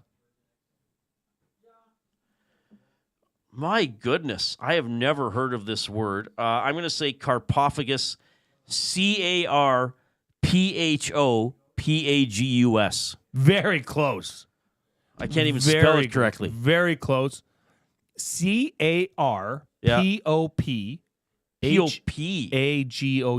had the G-O-U-S. I was nowhere close. You were close. Give yourself some credit. Well, I think I spelled it like sarcophagus. I think just changed. I think sarcophagus was on your mind. Yeah, well, for sure it was, because that's so carpophagus. So now I have to guess a definition. Well, a sarcophagus is what? It's like a crypt almost, right? Like a tomb? Yeah, like a tomb. Right. This has nothing to do with that. Yeah, well, right. That's the problem. I'm going to say that this is some sort of type of snail or slug. Oh, wow.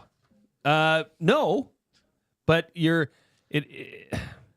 definition of it is feeding on fruit or fruit eating. Carpophagus. Where did you get this word from? The carpophagus diet of the iguana primarily consists of fruit and leafy greens. It's a type of diet. The carpophagus diet of the iguana primarily consists of fruits and leafy greens. The carpophagus bat species are crucial for pollination as they feed on nectar and fruit. My God. Where did you come up with this? I wonder if you had a dessert. You know, people do the thing at New Year's where what is it again, where you stick the meat in the oil? That's a fondue. But they have a dessert fondue. I wonder if you could call that a carpophagus fondue. Well, but there's chocolate involved. But there's fruit. True. And what if there was, you dipping it in yogurt or. A simple 101 says in the nasty chat, carpophagus, where you bury your vehicle. Yeah, that would be a carpophagus instead of a sarcophagus. That is a stunning word. Like, I wonder how many people listening to the show knew that word or have any experience with that word. Probably not. That is many. an obscure word. But the funniest thing is this is a big word, carpophagus, but it's just feeding on fruit. Yeah, it's a big word for a simple thing that a lot of people do. G. Fandy, Dusty does not consist of a carpophagus diet. That is true. That is true. Very well used. Yes, it's very well used. I believe Bertuzzi has scored for Chicago, 5-2, St. Louis leading with 8:45 left in the third period. It's been all St. Louis in this one from the get-go, pretty much, from the onset. Oh, my goodness. All right, we better go, eh? Well, we do have to get out of here. What? Happy New Year. Happy New Year Well, to absolutely. To all the nasties. This has been awesome. I believe this was our 79th show or something. Really? We're looking forward to a very fun, wordy 2025. But yeah, no, this has been great, Reid. I appreciate it. Happy New Year to you too, buddies. Koob, Happy New Year to you. Happy New Year, Coop. Glue Guy. Happy New Year to you and your family. Thanks for tuning in this afternoon, everybody. We have the Oil Stream pregame show with Tom Gazzola and Hernan Salas straight ahead, getting you ready for the Oilers and the Utah Hockey Club. Happy New Year! Get to know the winners, props, plays, parlays, and more with Nielsen and Hustler. Weekday mornings at 11 on The Lock Shop. Only on EdmontonSportsTalk.com.